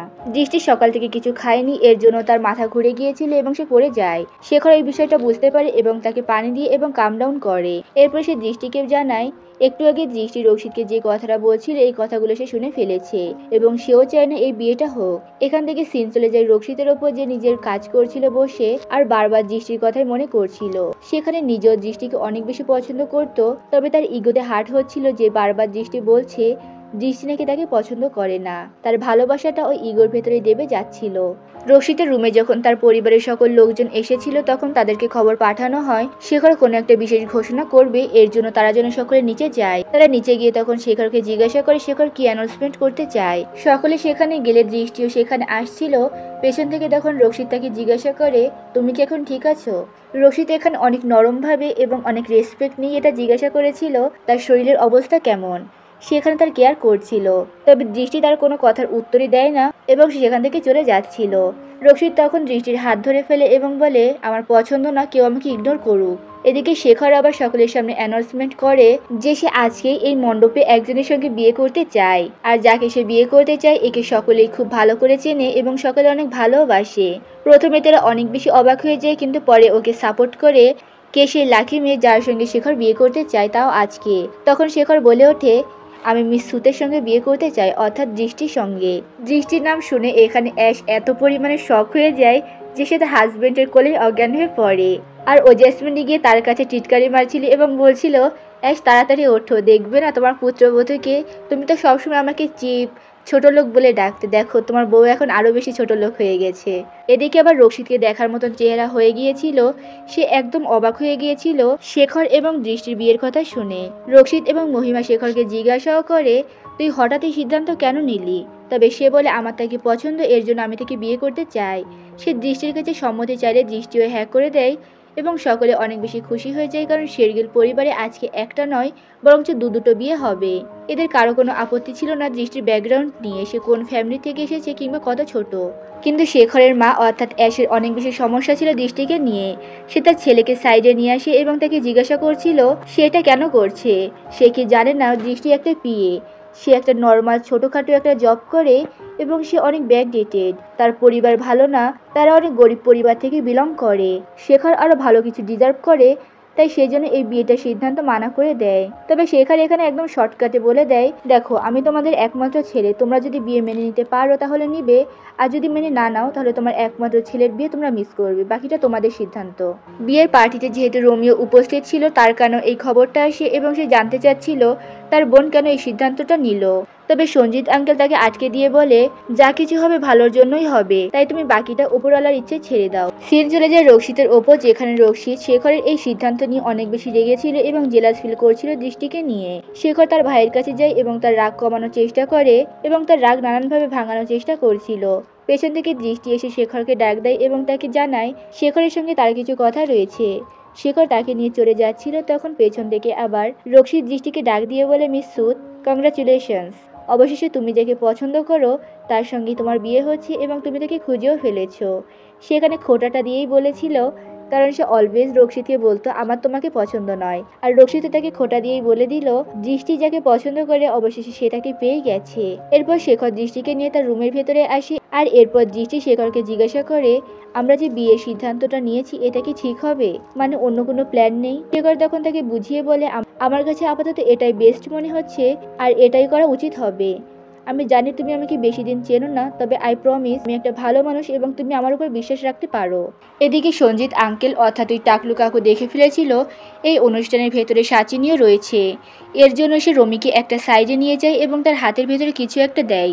এটা পয়েন্ট করে রেখো, রমির হাতে এই টাকলু কাকু কিছু একটা দিয়েছে। তো জিনিসটা দেওয়ার পরে সে রমিকে বলে, এই অনুষ্ঠানের ভেতরে সাচিনী রয়েছে, আমি তার পেছনে যাচ্ছি, তার প্ল্যান কি এবং সে কি কি জানে এই দুই বোনের সম্পর্কে, তত সময় তুমি এদের উপরে নজর রাখবে। এর কিছু সময় পরে দৃষ্টি দিব্যার রুমে আসে এবং এটা দেখার পরে দিব্যা তাকে টিটকারি মেরে বলছিল, অবশেষে তুমি একজনকে ছেড়ে আর একজনকে ধরেই ফেলেছো এবং এই বাড়িতে তোমার বিয়ে করার যে স্বপ্ন ছিল সেটাও পূরণ করতে পেরেছো। তুমি রক্ষিতকে তো বিয়ে করতে পারলেই না, উল্টো তার চাচাতো ভাইকেই বিয়ে করছো। তবে এই সমস্ত পুরনো কথা তুমি ছেড়ে দাও, এখন তুমি আমার যা হতে চলেছো, তাহলে চলো দুজনে মিলে সব ঠিক করে নি। দৃষ্টি তখন দিব্যার পাশে রাখা ওই লেহেঙ্গাটা দেখে বলে, লেহেঙ্গাটা অনেক সুন্দর, আচ্ছা ডি তুমি কি আমার একটা হেল্প করবে? দিব্যা তখন বলে, কি? আর এখান থেকে সিন চলে যায় আমাদের বরদের ওপর, যেখানে শেখর পাগড়ি বাঁধতে পারছিল না এবং সে রক্ষিতের কাছে হেল্প চাচ্ছিল। রক্ষিত তার উপর রেগেছিল দৃষ্টিকে বিয়ে করার জন্য, সে কোনো হেল্পই করছিল না, কিন্তু শেখর তাকে অনেক জোর করছিল। এর জন্য অবশেষে সে তার ভাইয়ের পাগড়িটা বেঁধেই দেয় এবং এরপর তার বোনরা তাদের মুখ ঢাকার জন্য একটা সেহরা নিয়ে আসে, মানে এটা একটা পর্দার মতন যেটা মুখে দেয়। রক্ষিতের এটা একদমই পছন্দ ছিল না, কিন্তু শেখর এটা বলে এটা অনেক ঐতিহ্যবাহী একটা জিনিস, এটা আমাদের মুখে দিতে হবে এবং বউরাও তাদের নিজের মুখে ঘোমটা দিয়ে বসে থাকবে। এরপরে সিমিন এবং রাশি এরাও চলে যায় তাদের ভাবিকে দেখতে, যারা দুজন একদম তৈরি হয়ে মাথায় ঘোমটা দিয়ে বসেছিল। এর কিছু সময় পর বর এবং বউদেরকে বিয়ের মণ্ডপে নিয়ে আসা হয় এবং যার যার পার্টনারের সঙ্গে এরা দুজনেই বসে পড়ে। উল্লেখ্য এদের মুখে কিন্তু এখনো পর্দা দেওয়াই ছিল। তো এরপরে আমাদের পণ্ডিত মশাই ABCD পড়ে এদের বিয়ে শুরু করে। এদিকে আমরা দেখতে পারি সাচিনীর পেছন করতে করতে সঞ্জিত আঙ্কেল রক্ষিতের রুমে গিয়ে পৌঁছেছিল এবং ওই দুটো মণিও খুঁজে পেয়ে গিয়েছিল। তবে তার দুর্ভাগ্য ছিল পেছনে ওই সময় সাচিনী চলে আসে এবং তাকে ধরে ফেলে আর তার থেকে ওই দুটো মণি নিয়ে নেয়। সে তাকে জালনা দিয়ে বাইরে ধরেছিল এবং তাকে বলছিল সে যেন বিদ্যার বড় মেয়ে দৃষ্টির খোঁজ তাকে দিয়ে দেয়, তাহলে সে তাকে প্রাণী আর মারবে না। কিন্তু সঞ্জিত আঙ্কেল তার কথায় একদম অটল ছিল, সে কোনোভাবেই সাচিনীকে দৃষ্টির খবর দেয় না, যার ফলে সাচিনী আরো অনেক বেশি রেগে যায় এবং সে রাগের বশেই সঞ্জিত আঙ্কেলকে অত বড় ফ্লোর থেকে নিচে ফেলে দেয়, যার কারণে সঞ্জিত আঙ্কেল ওখানেই মারা যায়। এখানে আমার একটু ভুল হয়েছে, এনার নাম সঞ্জিত না, এনার নাম হচ্ছে চিরঞ্জীব আঙ্কেল। তো যাই হোক, এ কিন্তু এখানে মারা গেল, তবে এর ভূমিকা সামনে আরেকটু আমরা দেখতে পারবো। এদিকে আমরা এদের বিয়ের সিন দেখতে পারি, যেখানে পণ্ডিত মশাইয়ের যখন বিয়ে শেষ হয়ে যায় তখন এদেরকে বলে বউদের মাথায় যেন এরা সিঁদুর এবং মঙ্গলসূত্র পরিয়ে দেয়। শেখর তখন ঘোমটা না উঠিয়েই দৃষ্টির মাথায় সিঁদুর এবং তার গলায় মঙ্গলসূত্র আটকে দেয়। আর অন্যদিকে যখন রক্ষিত সিঁদুর পরাতে যায় তখন সে ঘোমটার ভেতরে দৃষ্টিকে দেখে একদম অবাক হয়ে যায়। সে একবার পাশে তাকায় এবং দেখতে পারে শেখরের বিয়ে অলরেডি হয়ে গেছে। তখন দৃষ্টিও তাকে বলে, স্যার শেখর এবং ডিয়ের বিয়ে অলরেডি হয়ে গেছে, তাই আপনি এখন এই বিয়েটা ভেঙে দিন এবং এখান থেকে উঠে পড়ুন, আপনার এই বিয়েটা করার কোনো দরকার নেই। তবে রক্ষিতের ওই মুহূর্তে অনেক বেশি রাগ হয়ে যায় যে প্রথমে দৃষ্টি শেখরের সঙ্গে বিয়ে করতে যাচ্ছিল আর এখন কিনা তার সঙ্গে বিয়ে করছে, মানে টোটালি একটা হজবরল অবস্থা যখন হয়ে যায়, সে রাগে এবং জেদের বশবর্তী হয়ে থালাতে থাকা সমস্ত সিঁদুরই দৃষ্টির মাথায় দিয়ে দেয় এবং তাকে মঙ্গলসূত্র পরিয়ে দেয়। আর এইভাবে এই দুই জুটির বিয়ে এখানে কমপ্লিট হয়ে যায়। এদের বিয়ে যখন শেষ হয়ে যায় তখন ওজাসমানি বলে, আমাদের শেরগিল পরিবারের অনেক পুরনো একটা ঐতিহ্য আছে, বিয়ের রাতেই একমাত্র বউয়ের ঘোমটা তার হাজবেন্ড ওঠাতে পারবে এবং বউ তার হাজবেন্ডের মাথার চেহারা সরাতে পারবে। আর এই বউদের মুখ শুধুমাত্র মুখ দেখার অনুষ্ঠানের সময় সকলকে দেখাতে পারবে, এর আগে কেউ বউয়ের মুখ দেখবে না। অর্থাৎ এখানে কিন্তু পরিবারের কেউ দেখলো না রক্ষিতের সঙ্গে দৃষ্টির এবং শেখরের সঙ্গে দিব্যার বিয়ে হয়ে গেছে। এরপরে আমরা দিব্যাকে দেখতে পারি যে ঘোমটা দিয়ে এখন শেখরের রুমে বসেছিল, আর সে জানতোই না তার সঙ্গে শেখরের বিয়ে এবং দৃষ্টির সঙ্গে রক্ষিতের বিয়ে হয়েছে।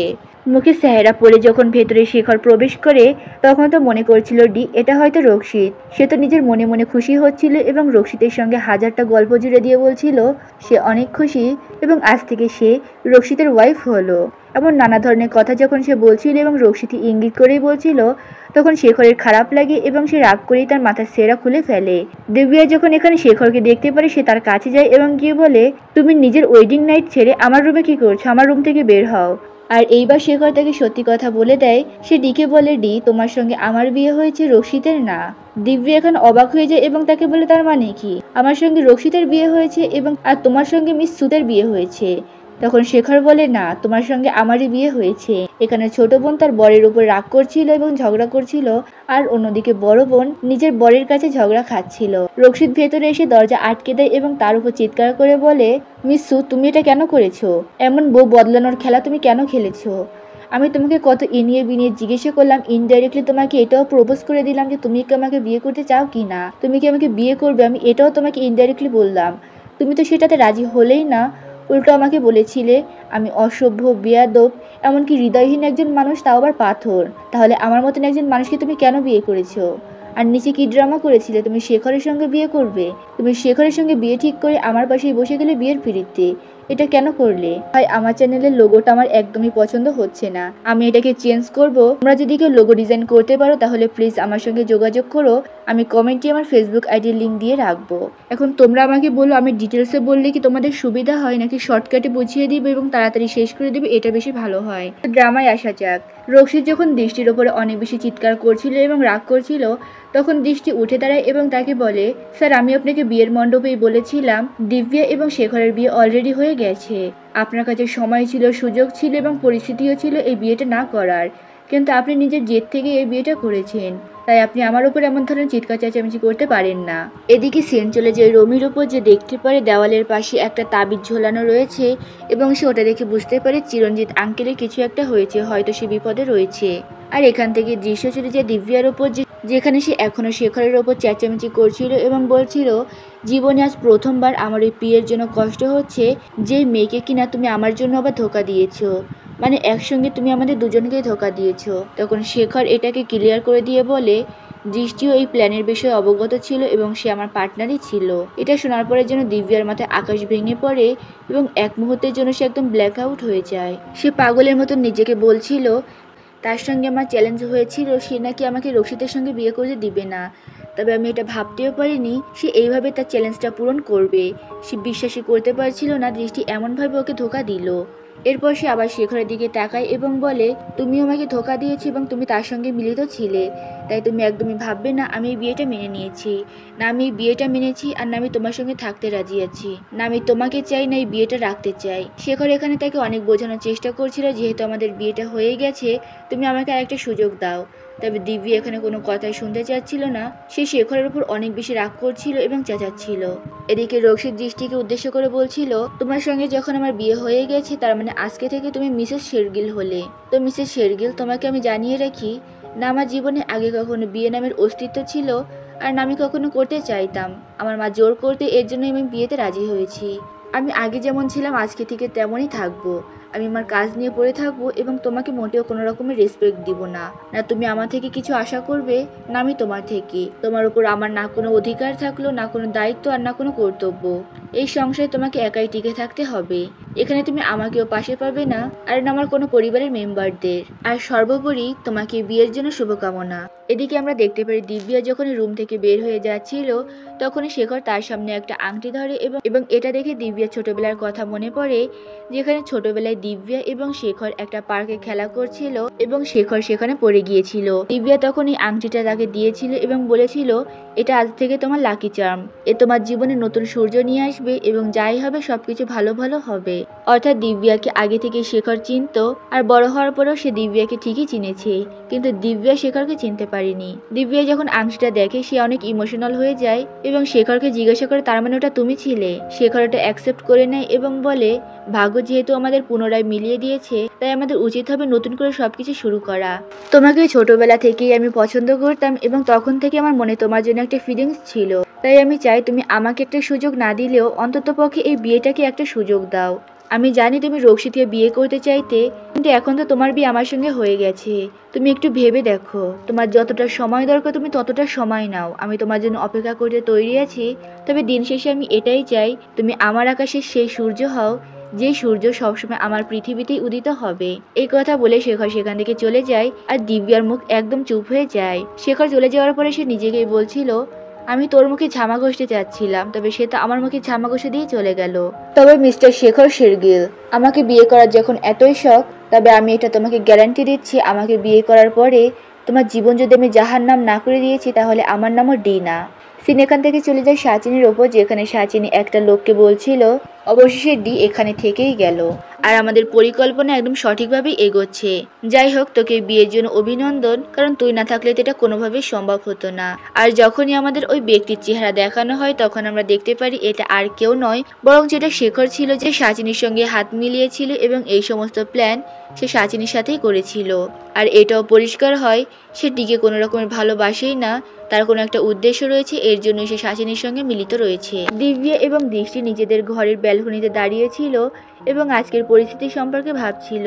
এত ঝড়ঝাপটার ভেতরে একটা ভালো সংবাদ হচ্ছে, তাদের মায়ের খুনি এই বাসাতেই রয়েছে এবং এক সময় না এক সময় তাকে তারা ধরেই ফেলবে। দৃষ্টি এখানে ভাবছিল, সে যেহেতু এখানে বিয়ে করে থেকেই গেছে, এরপর সে একটা সময় দেখে দিব্যাকে বলে দিবে সেই তার বোন, আর এরপরেই তারা দুজনে মিলে তার মায়ের খুনিদেরকে ধরবে। আজকেও পূর্ণিমা ছিল এবং ওই পূর্ণিমার চাঁদের দিকে তাকিয়ে এরা দুজনের কথা ভাবছিল। আর এখান থেকে সিন চলে যায় শেখরের ওপর, যে সাচিনীকে বলছিল যে সে কি কারণে সাচিনীর সঙ্গে রয়েছে এটা তো সাচিনী জানে, তাই সেই জন্য তার কাজটা তাড়াতাড়ি করে দেয়। সাচিনী তখন শেখরকে আশ্বস্ত করে দিয়ে বলে, আরে তুই তো আমার নিজের লোক, তুই চিন্তা করিস না, তুই যেটা চাস খুব দ্রুতই সেটা পেয়ে যাবি।